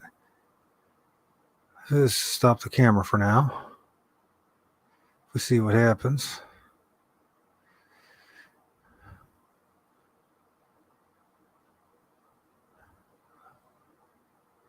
I can't do that. Anyways, you're not gonna be able to see me. Who wants to look at me anyways? It's a pretty cool picture. We'll just go full cinematic. Yeah, that was interesting and that was bizarre at the same time. Pretty cool. So thank you, Samuel. Thank you for see what else, what kind of comments. Hey Judy, how's it going? I think the grounding effect is amplified in that. That's an interesting that's a very good idea. I think what if this is a way of creating a portal right here, huh?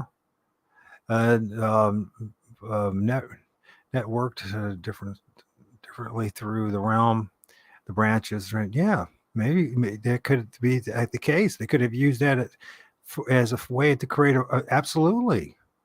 I can see it. Stargate portal, Stargate type thing, right? I don't know that much about grounding, but what's interesting is I'm now.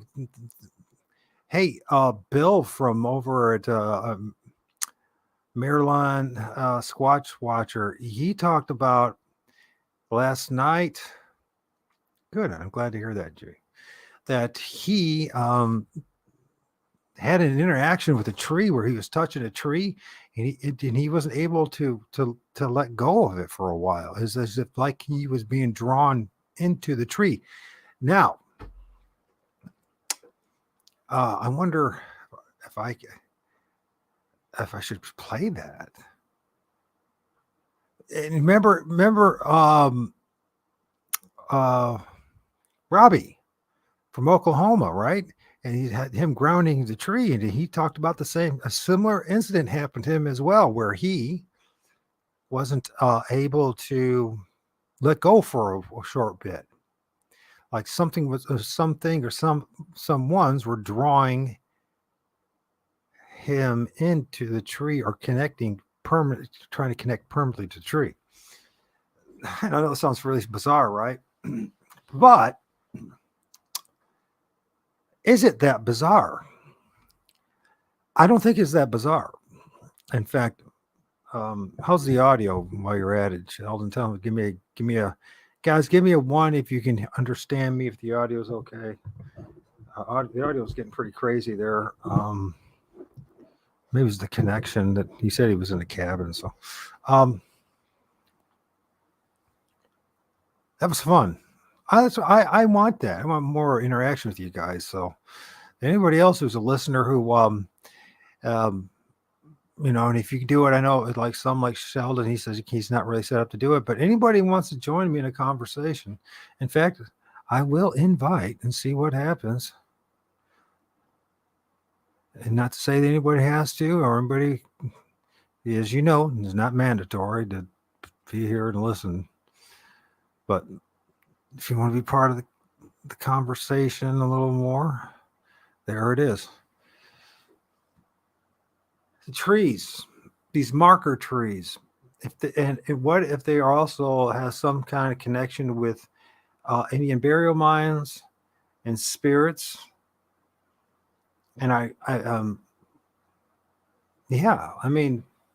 or they can create some kind of a gateway.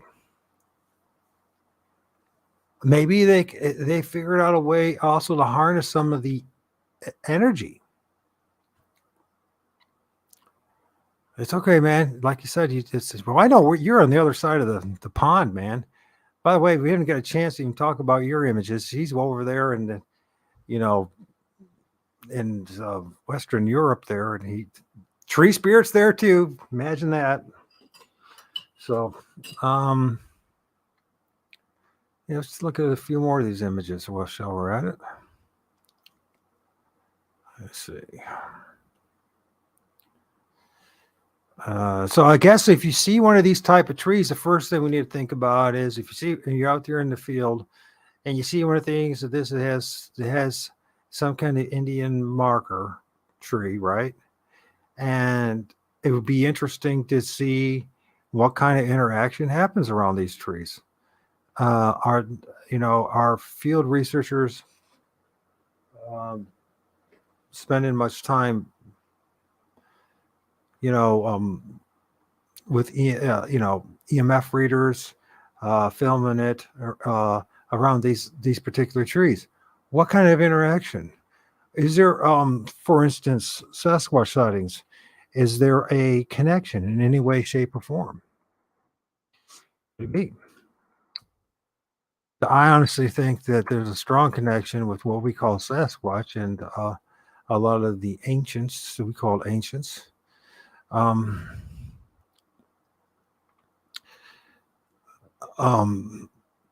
Indigenous populations, the shamans, and the medicine men and women, and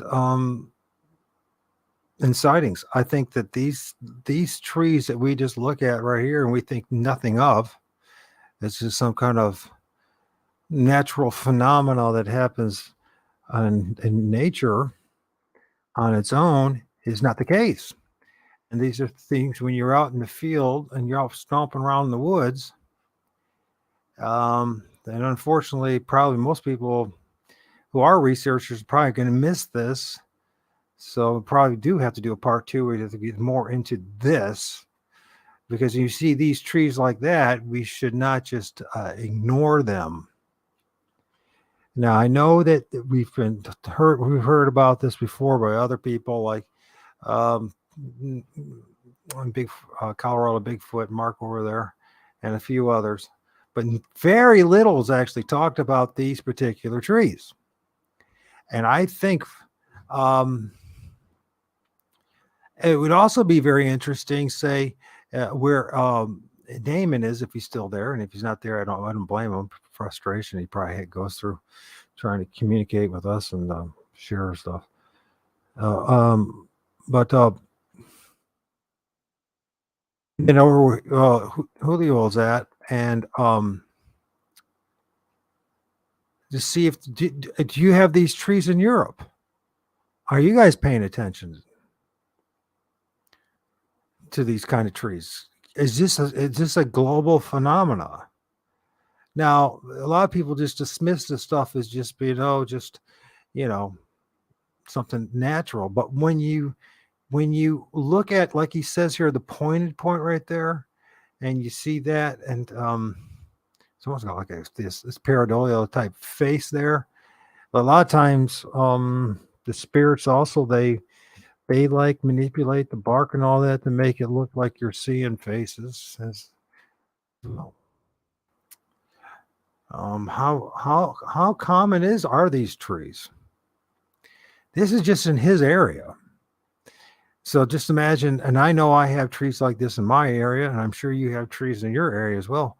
This would be a very important part of the documentation process, and this research is pay attention to these trees. I'm glad this is brought up, and I'm glad I followed up with him, and he was so fast at following back, because I just have a sneaking, just a suspicion that this is part of the big picture, part of the puzzle. Just like Indian mounds are, just like cemeteries are, just like so many other little subtleties in the forest that we ignore in our research. or we might pay attention to and just say, oh, there's one, but do nothing more with it. You know what I mean? We just we don't for instance, I mean, how many people are actually GPSing these locations? How many people are actually going back to these locations? How many people are actually filming, taking different time periods, filming? Just imagine the possibilities that there's are entities showing up very near the woods or the area, right? Or these trees. I'm not saying there is one here. I'm just looking, but there's once again this you can tell this is where he's saying that there a rope was tied onto right here, and it was forcefully, you know, this is man-made. This is not natural. And if someone didn't point that out to us and remind us once in a while, we just look past it. It's like, oh, it's just, some weird looking tree that just had a knot in it. Once again, pointed. There's a little area right there. And we didn't. Oh, well, it was the first time. And, we'll get this is more of an extended, long conversation, anyways, right?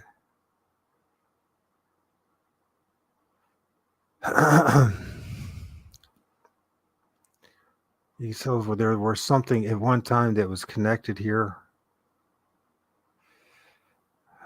It might broke off. And for some reason, he said he sent it. It says he did, but it never showed up on Facebook. I guess the spirits didn't want us to know this. Tomorrow night's going to be a very interesting show, and that when I get together with Mike from MT Paranormal.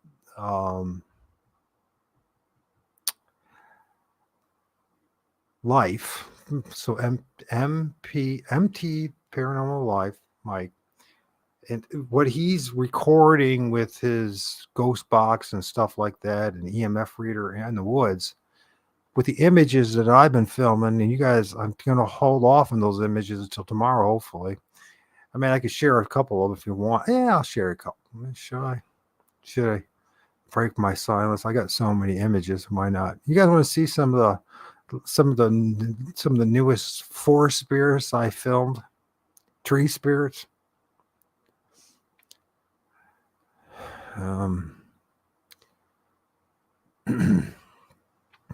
I know that and David's show, I was sharing you a few things, but I'll just share some new ones. So here we go. This, yeah. Tell me if you can see the spirit. One, if you see the spirit. Two, if you can't. Tell me if you can see the guy's eye and the old one-eyed thing going on as he's popping through there. Can you see it? Tell me if you can see. Can you see what I see?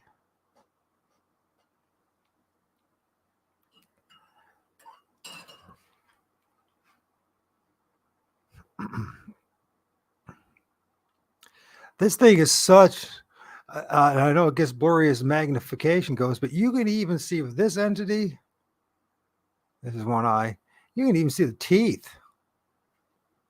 You can actually see the teeth.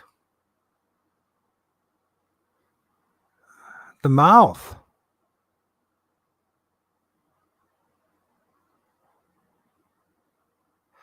So, people, it's not just some kind of speculation or a joke.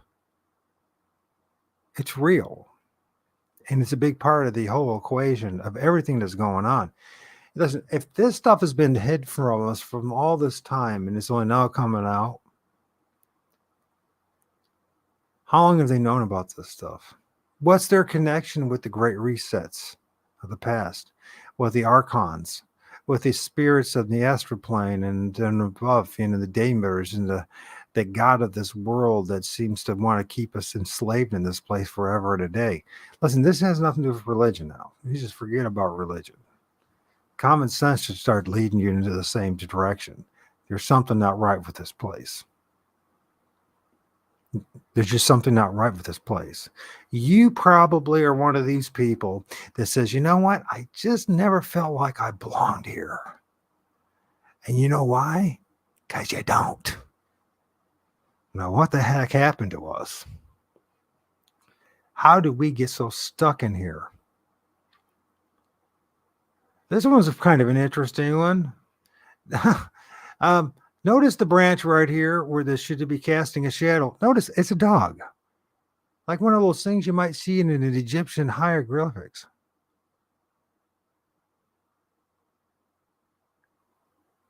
Tell me if you can see the dog in there. Or the fox, or some people talk about they see an entity that looks like a fox or a wolf or a dog man. Can you guys see what I see? Or do I have to blow it up more?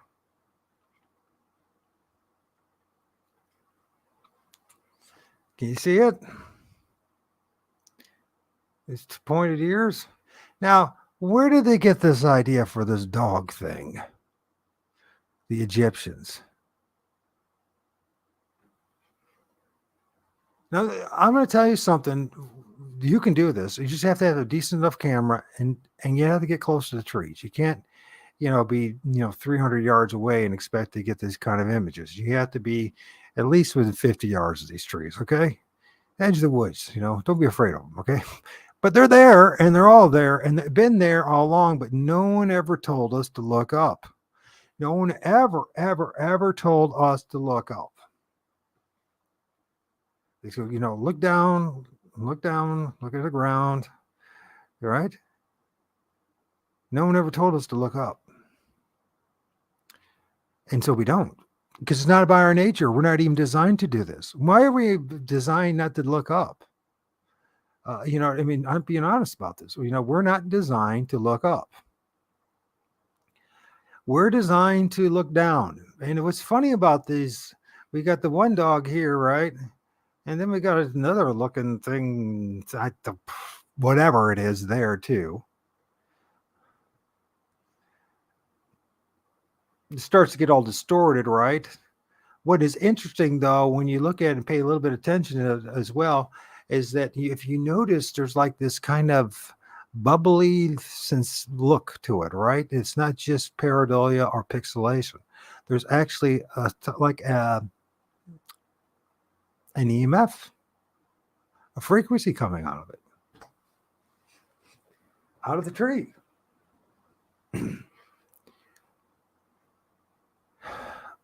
I don't even know why I'm going to. You ever ask yourself, Sheldon, Julio, Judy, any of the rest of you, you ever ask yourself why we're going down this path? Why are we so attracted to this stuff? And why are we going down this path? Let me see what's going on here. People are going to push it away until it's too late. And it's pretty much. The eternal is also Mike. Yes, a different realm and different dimension. I totally agree with you. I don't think somehow we got sucked up in this stuff, and I don't even believe that you and I, and anybody. Some people say that we are the fallen angels. That maybe we did something wrong. I don't believe it. No, it's that we got. Let's think of it this way. Think of a big fishing boat in the ether, right? Some kind of vessel, some kind of craft that has like that, or somehow they capture us like fish in a net against our will, and we're thrown in here. Why? There's no way to say that we volunteered this stuff, or my favorite things about this, like it's reincarnation. We come back here to learn lessons, except when we come back here, there's a total memory wipe. Just total wipe. By the way, there's another dog right here too. Did you notice that one right here, guys? There's another one. So there's 3 dogs, at least 3 dog nights. I wonder where they got that idea from. 3 dog night. Anyways, total memory wipe. When you come here, all the supposed lessons you learned in previous lives, just gone. Not a thing to remember. A new round of suffering and confusion and bewilderment and lies. And I'm like, you know what? When does it end? it ends when I think the only way it's going to end is when we say no more. No, we don't want to play this game anymore. We're tired of it. And we have to understand something. By standing up for ourselves, the consequences are going to happen. Things are going to be thrown at us, right? Entities, figuratively speaking, right? And the different levels. I mean, there's a good chance we might lose stuff. Might lose family members. Might lose friends. Might lose a lot. Might end up in a cardboard box. But you know what? At some point, the conveniences don't really pay off. And at some point, being accepted by people that don't care about us anyways and are lying to us no longer means anything. You know what I mean? And so we have to stand up somehow. And how we stand up is, first thing, we got to stand up against the lies. Man, the number of lies, God, everywhere you go. I mean, I could literally, I've so much research I've done on Christianity, being someone who believes in Jesus. I could literally spend the next 10 years every night, 7 nights a week for the next 10 years, going over all the lies, deceptions, and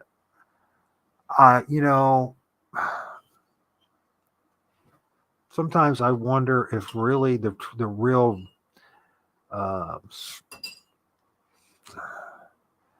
let's put it this way: I'm filming entities, beings in the trees that look like Roman Catholic bishops and nuns.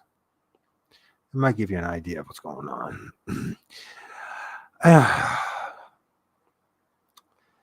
Tomorrow should be interesting too with the show with Mike. Let's think about it. It's Monday the 13th. It's going to be March, which is the third month, the 13th on 2023. And if anybody's into that number magic stuff, this should be some high strangeness revealed tomorrow, and it will be. I guarantee you the number of images that I'm going to share with you and the audio playback of what Mike has received in the woods.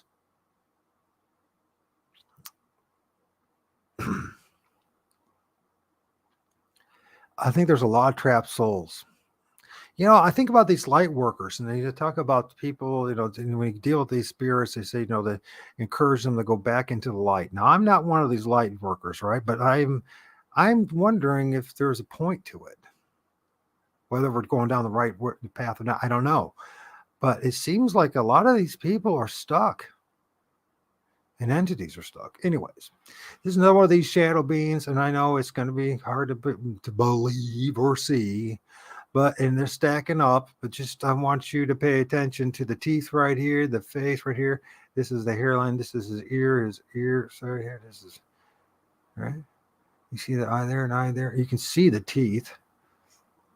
You can also see what's going on. It's it's a spirit. It's a shadow being that's manifesting. By the way, he's not alone, by the way, because on the other branch, there's guys manifesting here, and there's a guy manifesting here. We haven't even seen anything yet. I'm just showing you some of the kid club stuff. But look at the next guy that's under him, huh? Now, I know, remember, the shadow beings but you can see the damn freaking eye in that one. Hey, there you go. Stacking up in the shadows. Funny thing, I was going to give a little secret. Mike, in one of his latest field research things with his EMF meter and his little spirit box thing and everything, all in the middle of the day, by the way. And what did the spirits tell him? In the shadows. In the shadows.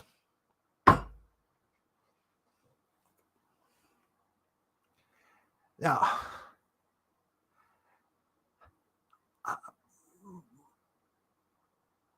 there's got to be a point to all this. There's got to be a reason that the Lord of all spirits has said, Mike, it's time to start revealing this stuff. All right? because I'm not getting any money off this. I'm not getting any fanfare off this. Pretty much doing this kind of stuff, you know what it does to you? When you stand up for the truth, you become an Amorite. You become a hermit. You become isolated. Very few people want anything to do with you. But that's my job, is to tell you the truth. And to the best of my ability, and I'll be the first to admit I suck at it. I wish somebody else would be the one to do it, but I was chosen to do this. I'm going to do it. Because I don't, let's put it this way. If I don't do it, the pain will be so terrible for not doing it that I'll just regret the fact that I did. So, in other words, all the spiritual attacks and all the insults and all the things that happened to me, that's actually much more comfortable than not doing it. I don't know if you guys know what I'm talking about, but sometimes there's like your poor. This is where predeterminism comes in, right? Where you're forced into doing something against your will, but if you don't do it, it's even going to be worse if you didn't do it. It's like not going to work and paying for your bills, right? So I'm going to do it, and it's not going to be much fun, but at times it's cool too. You get to meet some cool people like you guys. Now in this picture, you can see here's Mr. Count Dracula and you tell me what it is. I know it's blurry, and of course it's a spirit, but it's Count Dracula's riding on top of this thing. You see his eye right here and his eye right here. I have filmed multiple things, and they're much more clearer than this, right? You can even see the teeth, and this is the other side of his mouth. If you pay attention to where I'm pointing at, right? Its mouth is open. This is its teeth. He's got a tongue right here. This is the ridge of his mouth. He's got teeth. If I were to mess with this and tweak it and maybe I will for tomorrow, maybe I won't. I'm going to depends on. But Count Dracula's right on top of it. And I film a lot of these things, and they look like a cross between a frog and a giant rodent. Don't ask me. I don't know what the hell they are, because I don't know what the hell they are. But they're out there, and they're in the forest. Yeah, I think you're right, Sheldon. I think we're pretty much all in the same boat. That's the reason why we all end up on the same boat, or even if it is a sinking, at times seems like a sinking ship. But you know what? There's something to it all. And, there's people out there who are going to say, oh, if you do this stuff, you're messing with this stuff, and you're going to end up going to hell, or you're going to end up being trapped. And I'm like, I think, you know what? If we don't expose this stuff, that's exactly where we'll end up. And why do I say that? I think each and every one of us have been chosen for a certain mission, especially those of us who don't belong. What do I mean with that mission? Oh, don't anything. You haven't had a chance to really look at this one. This is going to be part of that intro for tomorrow. High EMF emitting from and around the trees. Sasquatch and tree spirit manifesting from the trees. If you pay attention to this a little bit, it almost looks like, this Sasquatch, because he's materializing, so you don't see the whole bit of him, but you can see his arms and his paws right there. You can see he's looking. Of course, he's not alone. He's got, buddies around him and all that. And we'll look more into that. But the amount of electromagnetism that's being emitted from 50 feet in the tree is shocking, until you realize it's not all that new or shocking. Let's see, which one is this? So the shadows are really important to look into, and at times it's not going to make any sense at all, but just know there's something there that's materializing. This one I just don't know. I know there's something there. I just don't know what it is. It's just blobbing. This one. What was this one about?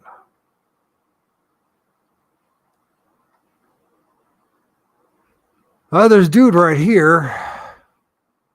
See, I'm not tweaking my images. I'm not tweaking them because then I get accused of tweaking them. So I'm just going to now this is very interesting because there's multiple hands coming in and out of this tree. And there's this big dude right here with the little guys on top of him. Let's see if we got a better image. He was from this one right here. I'm going all over the place, aren't I? It's hard for me to stay. Let's see. This one's interesting. So there's something going on right here, and there's something going on right in here. We'll see what's going on else. Oh, there's the guy right here. Let's see.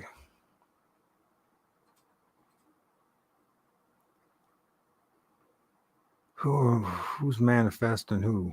There's definitely a good one right there.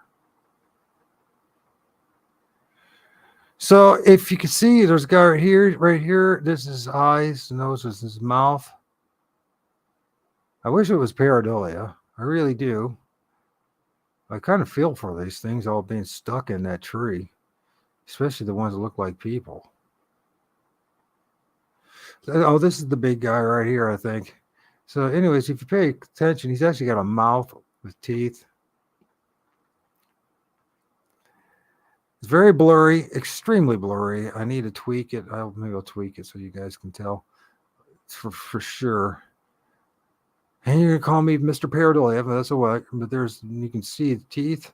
And you know what? If anybody's watching this, take a snippet, take a shot, and you tweak it, and you'll see it. And then I don't have to do it. Then send it to me. Then I don't have to do everything.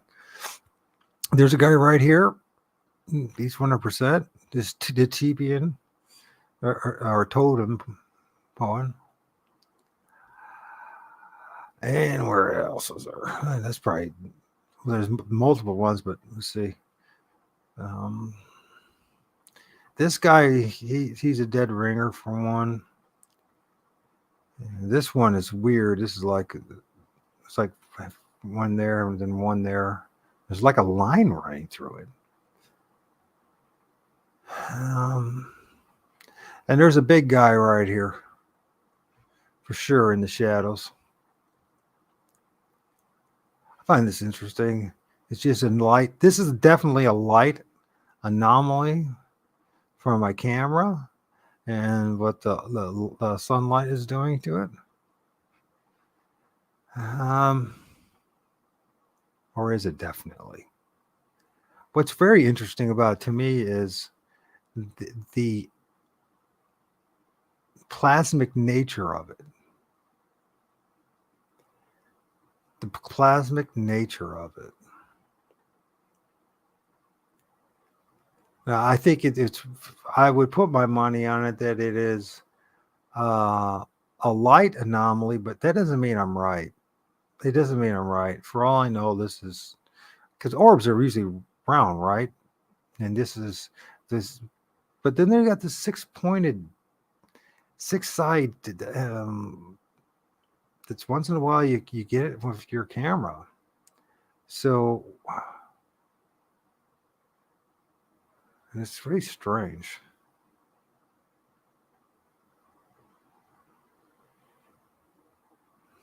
And most of these were filmed on the 5th last weekend. And see, this is kind of a cool looking shape. The thing is, what I find interesting about it is once again this whole idea of rings within rings within rings within rings, and you see this a lot in orbs. And honestly, I see something inside it, but I mean, I know I push the envelope all the time, so, but.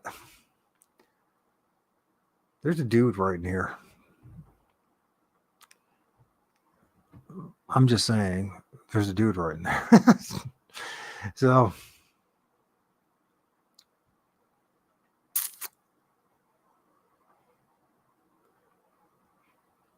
there's a dude right in there.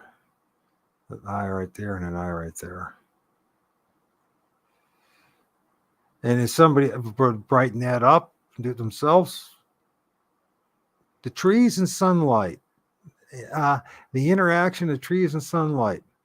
There seems to be some kind of a genetic plasmic reaction relationship with it, especially maybe especially since with uh, the FIVEG and um, the Wi-Fi and everything else. I mean, we live in we had a dirty soup of EFM, EMF frequencies that I do believe are affecting our trees, along with the geo crap that they're doing. And yeah, I honestly think one of the reasons why they're doing this stuff is so that eventually these things will be manifesting on a daily basis, and you'll be seeing this stuff on a daily basis without the aid of a digital camera.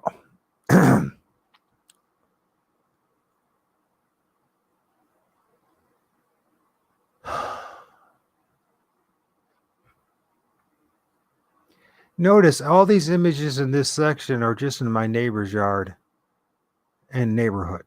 So there's houses around and everything. If you think that there's nothing going on in your neighborhood, even if you have a whole bunch of Christians, in fact, I guarantee you, the more Christians you have, the more stuff is going to be going on for reasons that you don't really know yet or willing to accept, most likely. What's going on here? There's something going on in here. So, anyways, I'm going to stop because there's other stuff I want to show. So, anyways, so this tree stuff, this with these landmarkers, tree markers, there's something going on with them. It's much deeper, much more historical, much more ancestral than people are given it credit for. And I imagine there are certain places where these things are very much venerated, honored.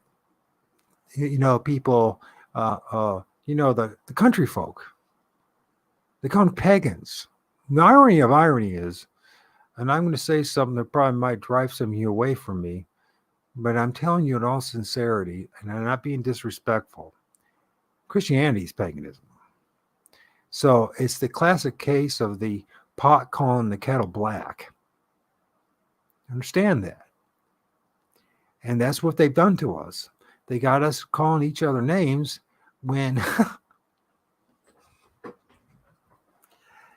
there's not much difference between the two. I mean, I know several witches that they feel very comfortable being in a Roman Catholic service or in a Christian service for that matter. You know why? Because they're very much the same. And I'm just telling you the witches, and you might see the world just a little different than them, but that doesn't mean that it's not that significant of a difference. You might think it is. You perceive it because the practitioners of the priestcraft, the spell makers that you're under, are telling you that. Until you break free from it all, you're never going to understand what's happening to you, or until you start challenging what's been going on around you. Now, I know this sounds like, oh my gosh, everyone's, Mike's conspiracy theorist. No, I'm not a theorist. I know it. I'm going to tell you right up front, the world, this place is designed to be conspiratorial against you, your peace of mind, your sanity, your own mental health, your own physical health. It's designed that way. It really is. And the moment you open up your eyes, you'll see that it's not just me that's saying that. There's even much more people that you probably would respect a million times more. The same thing, right? And so, let's see what's going on here. Okay, too derailed here. I'm gonna probably end pretty. Maybe should end. I don't know. Who sent it here? And on 3 new photos. Damien knows all about that stuff. Let's see what's David doing on. Is this some of his stuff? Looks like it's some of his stuff. I'll have to some days. It sounds. I think I'm getting the kind of hint that from Damien is that I think he wants me to do a show about his stuff, but he doesn't want to be on it. I think that's what's. Is that what the deal is? You got all these images. You want to put me collect it and then do a show dedicated to Damien, and we'll go through the images and I'll just talk about how's that. I'll miss half of what you're seeing, but that's just how the nature of the beast is, right? You know what I mean? I mean, it's not going to get any better than that. But so I can't. So, anyways, this is fascinating. It's fascinating. So, anyways, the trees have a strong connection with the spirit realm. There is something going on here. These trees were not just only markers, I believe. Not only were they used for directional to how to get from point A to point B, especially when it came down to secretive passes. I mean, you got to think about things. When it got to the point when the 1500s, 1600s in North America, already the French were in this area and then in the Great Lakes region, and already trouble had been, and the machinations of the Jesuits and the French had already been taking place. And so I do believe that they had more well-established paths, highways, if you will. They had no need for the things that we had today because they lived more in balance with the environment around, right? And they were more migratory. Many of them, they came into the Great Lakes and then went back into the Appalachian areas or down south and back. So it was not such a big deal for them to traverse and within 1,000 miles from one place to the next seasonally. And if you were traveling 20 miles, and it was something you're used to, you'd probably wouldn't be so necessary. I mean, it would put wear on you. But they said that people back then, they were looking much more healthier than the Europeans, and they were much more better looking than the Europeans. The people of North America, they still had their teeth before the Europeans showed up. I'm not saying that they didn't have their problems. They were just like everyone else in this fallen state. There was savagery and abuse of power and all sorts, things that human beings do to each other and everything else. But they're much more in tune with this creation. I don't think that the rulers of this world wanted it to stay that way. If they did, it would have stayed that way. I think that they want us to go to a certain place with this. There's going to be a great reset, and it's beyond the Klaus Schwabs of the world and the World Economic Forum and the Jesuits and the oligarchs. It's beyond their power, and it will happen again. It's nothing to worry about. If you're right with the Lord of all spirits, really, I mean, that's when it just comes on, just come to terms with the fact that there is a creator God and call on him and praise him and don't play religion and don't play games. And I think after a while, you become at peace with the creation that you've been thrown into. And you can say, okay, whatever comes. This is, this dualistic system. I have limited choices, and there's no point of being afraid. There's no point of being worrying about things. But it's okay to talk about this stuff, right? And it's quite reasonable to talk about reality. Not fantasy, reality.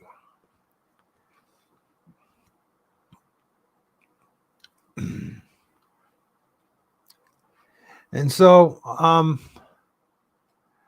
the significance in all this stuff is that I honestly think these are spirit markers. These are some form of the connection with people will say the ley lines and stuff like that. This possibly is the case, but honestly, I think these are more spirit markers that also help in the connecting of stargates, portals.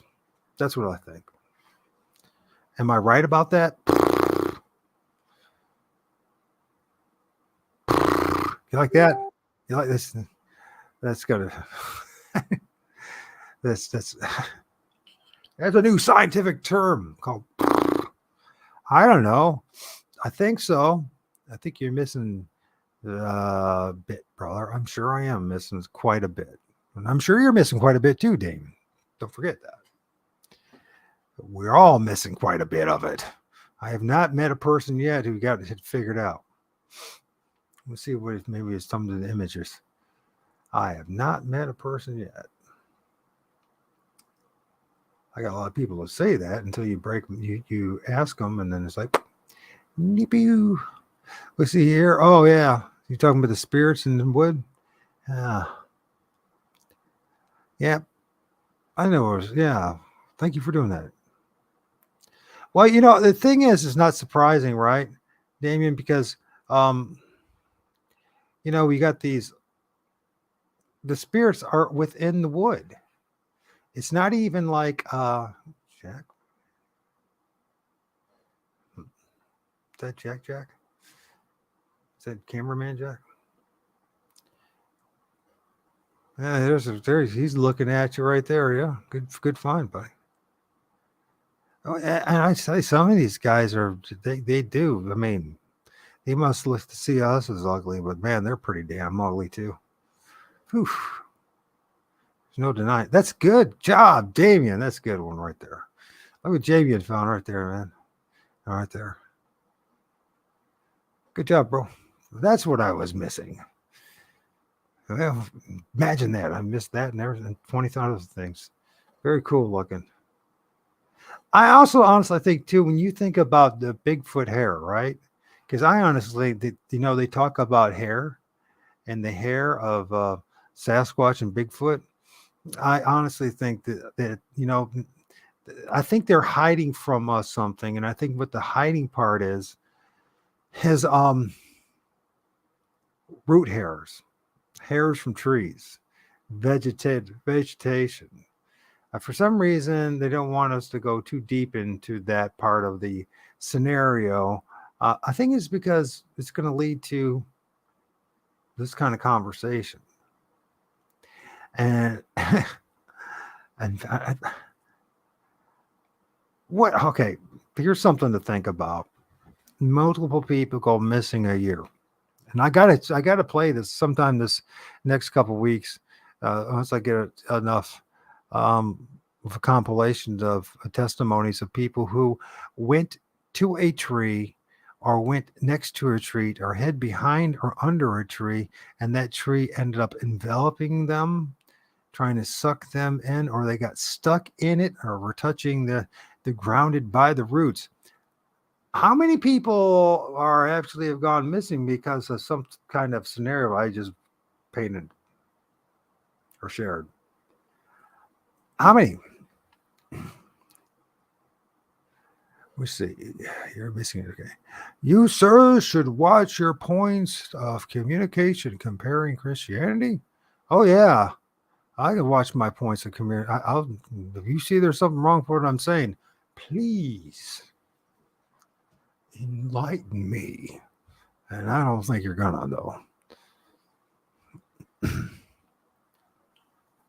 Just because you call yourself a Christian and you belong to a Christian church does not in any way demonstrate to the spirit realm or to the Lord of all spirits that you are one of his. No, you're one of theirs until you're willing to break free from it and follow him. Yes, indeed. And I know that pisses people off. That's the reason why my program will never grow, because I'm going to tell you the truth, and it's going to be very unpleasing. No one's going to like it. Very, very few people want to hear the truth. What they want to hear is that they're right,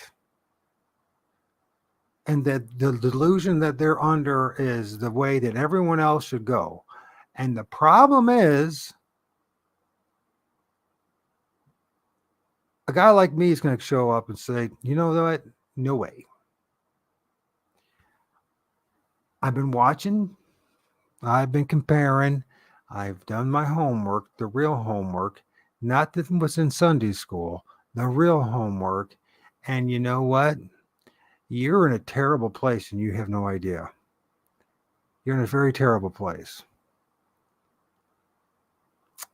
And you're not much better off than somebody who's in some kind of coven, some dark coven.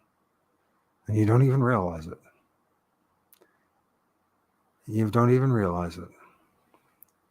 And it doesn't make me happy to say that. But I can say that because you see, I have already been rejected by 99.999% of those people that call themselves Christians for speaking the truth. So I have nothing to lose. All I ever wanted to do was talk about the truth, what's in the Bible. Instead, I've totally, ritually, and systematically just thrown on the bus. You think I care what anybody thinks of me at this point? Honestly, I almost lost my son over this stuff. I had to go to court for that. I lost numerous opportunities for jobs. I don't know. I lost my best friend from high school over this. Yeah, my son's mother. I mean, she pretty much went psycho. How to say this? How do you say this?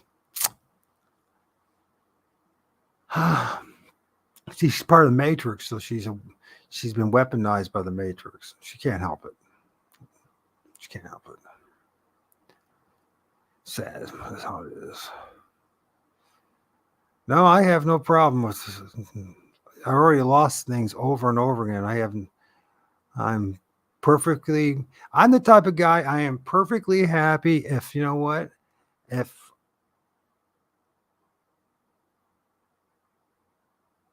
I wear the same shirt for the next 10 years, same pair of pants, same pair of underwear, same sweatshirt for next, it doesn't matter to me. I can live in the biggest dump in town, and I'll be all right. I've lost everything over and over again in the pursuit of the truth. You see, and I've been called everything under the sun, and I have nothing to lose anymore. And the last thing I'm concerned about is people liking me. I mean, I want people. I'd love to have everyone like me, or would I? Is it really that wonderful a thing to be Mr. Popular?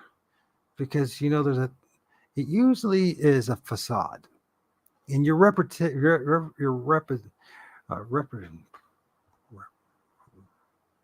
to say the wrong word, but I can't say it. I want to say the right word. I can't say it. Your reputation is not yours. Check out that hand. How they did that, they actually carved in. It looks just like a hand, doesn't it? Where the rope was. They got the thumb right there, and they have fingers. Pretty cool, huh? There is something going on over there, though. Yeah, so your reputation is out of your hands. It's out of your control. And people are either going to like you or they're not. There's nothing you can do about it. So, if people don't like that attitude, no. Either you're going to like me or you're not going to like me. You people, you know what? This is what people will spend. They judge you within the first 3 minutes. Is that what they say? Some say even sooner than that. And you know what? It goes nowhere. It didn't matter if you know what, they could have told you and told you all the most wonderful things in the world, but the moment you said the one thing that they could not stomach or accept, end of the world. This is a really cool tree, though, isn't it? The way that's. Once again, thank you, Samuel, for your willingness to share these images. Thank you for spending time with me. Thank you, Sheldon, for being my right-hand man. Thank you, Judy, for being there. I like being called sir. I don't get called sir that often. Mr. L, thank you. Whoever you are, Mr. L. My name is Michael, by the way. Michael Adams. I don't hide anything. So tomorrow should be cool if it happens. Hopefully it will. We will show I will show my ends spirits that I'm filming and popping out of the trees. And hopefully Mike will share some of the audio and things that he's experienced or listened to. If not, we'll see. So spirits are connected to the trees. The trees are connected to the underworld and the middle world and to the upper world, right? As a it's part of the neurological system of the earth itself, right? What they call Gaia, though I don't buy in that nonsense. Yeah, Samuel's a good dude, and he's definitely one of us. What else is there? I truly believe that it's like us. The trees are like a mixed bag of things. Not only the neurons or the highway from the upper world to the middle and lower world, but they're also like the sarcophagus for many people who get stuck in this realm, especially those that get stuck in the lower world and the middle world. Back to this light worker stuff and then just whole idea of encouraging spirits to go to the light. And I think that there's a lot of spirits that are stuck here, and I think a lot of it is self-condemnation. But a big part of it is of guilt, right? We judge ourselves terribly for the things that we've done in our life. And I do believe that God has reconciled all of us, that we can go back to him, ask for forgiveness, believe that he's forgiven us, and allow him to change you inside out. And you don't have to be the person you used to be, whether through Christ or hopefully eventually then through the Father, which is the whole idea, is to get you to the point where you have a personal relationship with the Father, with the Lord of all spirits, the Creator God, the God above all things, El Elyon, right? That's the whole point. And learn to forgive yourself and let you know that and realize that God loves you, really, the true God. And somehow we're stuck here for some God-forsaken reason that I can't figure out yet. I've heard every nonsensical excuse under the sun that I chose to be here. Oh no, I didn't. It was my choice. I wanted to be here. Oh no, I didn't. That I wanted to come back to learn new lessons. Oh no, I didn't.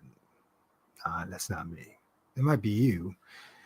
Your spirit might be telling you that, but I know for a fact I didn't choose that. I came back here for some other reason. I think the big head honcho, the one that's beyond the pleroma, that big guy, said, come back here, Mike. And you're going to go through living hell, but I got a job for you.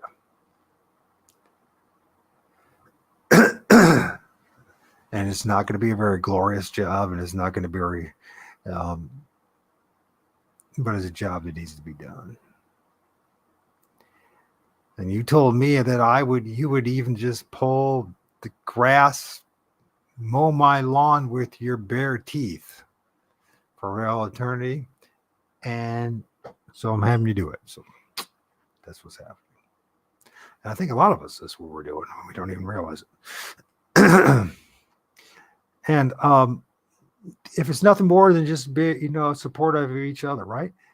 But there's definitely a symbiotic relationship between the twee,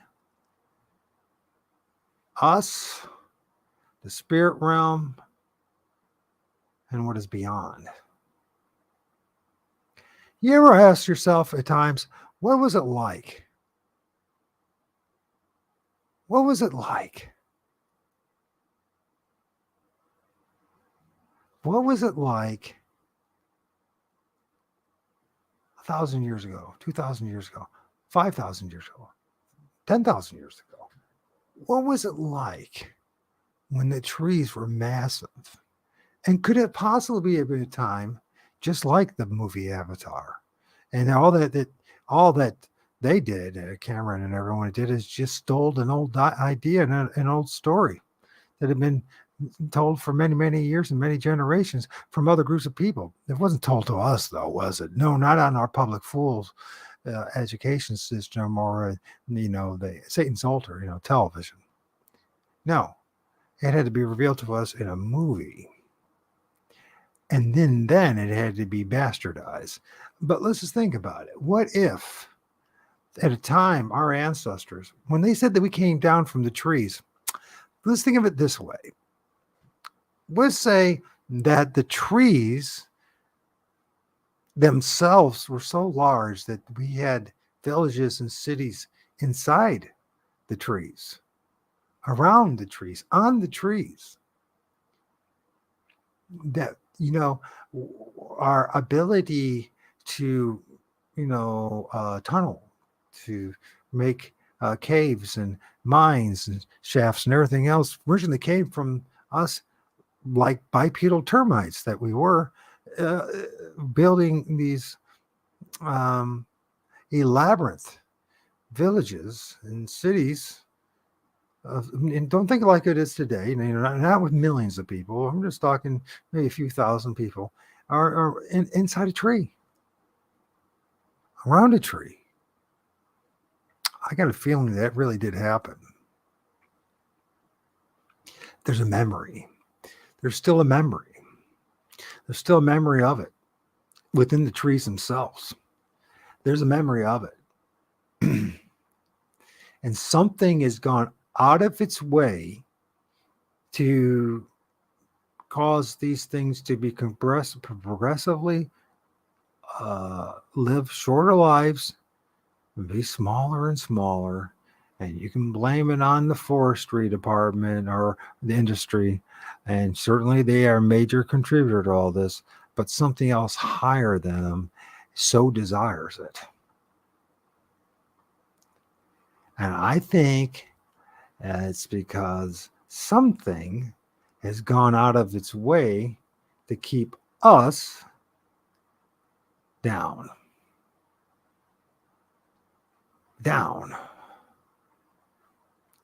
To never reach our potential.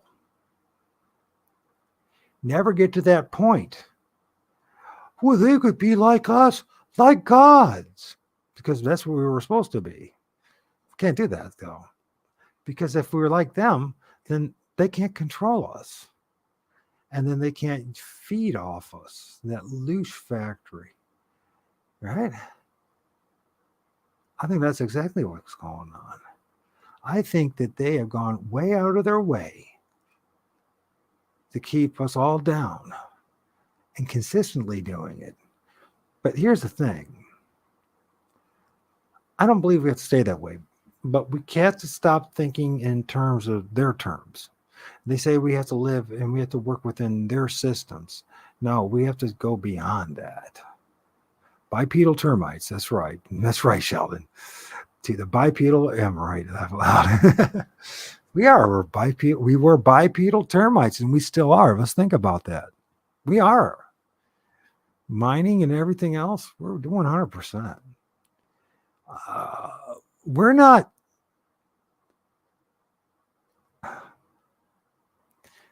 We got to do a long study again about Esau and Jacob. Esau was and their descendants were the ones that were virtually the top dwellers. It wasn't us. It wasn't us. We don't function well in this environment. We don't. Think about it. Everything about our existence is to go against the creation. It's to we can't. We can't flourish like we used to. I think there was a time when we were much more in line with it, but I think we were the Middle Earth people, our ancestors, if you will. You know what I mean? And what I mean by that, we were in the lower Earth, lower world, Middle Earth people. We were the We lived in the trees, literally. Not up in the trees, not like monkeys. We actually lived in the trees. And we lived in the roots of the trees. And then we lived in the, but you got to remember, trees were massive back then. Trees were the size of mountains back then.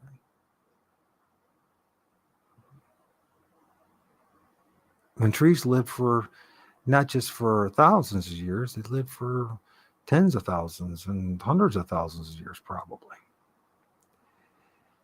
And they reached almost to the top of the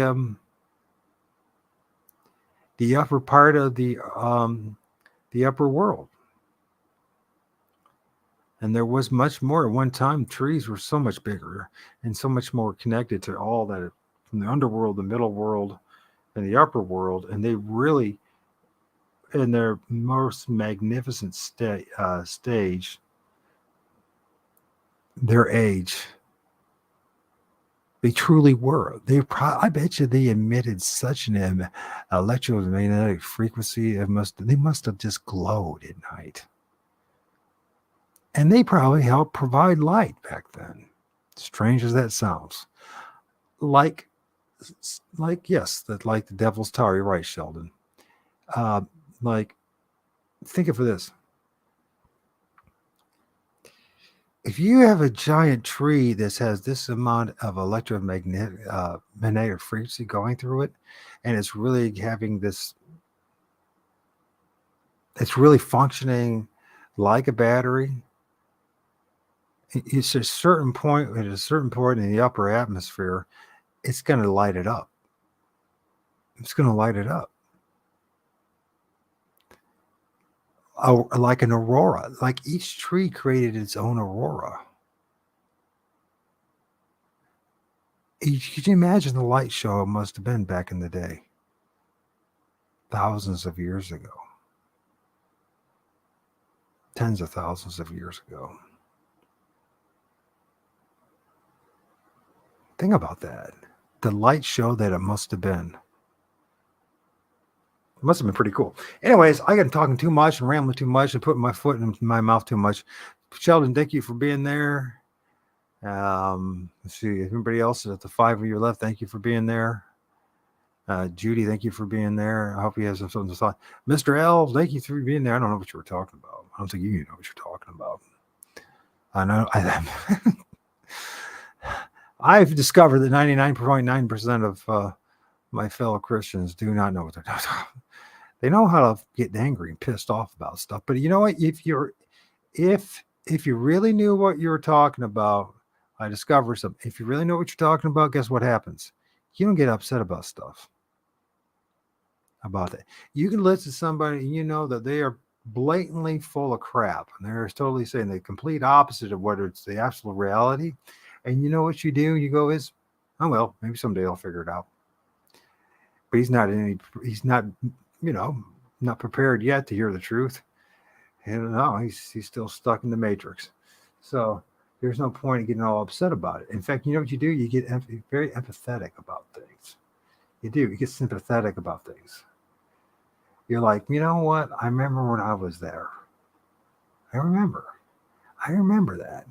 Think of that. I mean, come on. Now, anybody believes that a person did that? Look at that tree structure in that freaking thing. Something going on there. Anyways, good night. Many blessings to you all. Even those of you that wish bad things on me, many blessings back to you.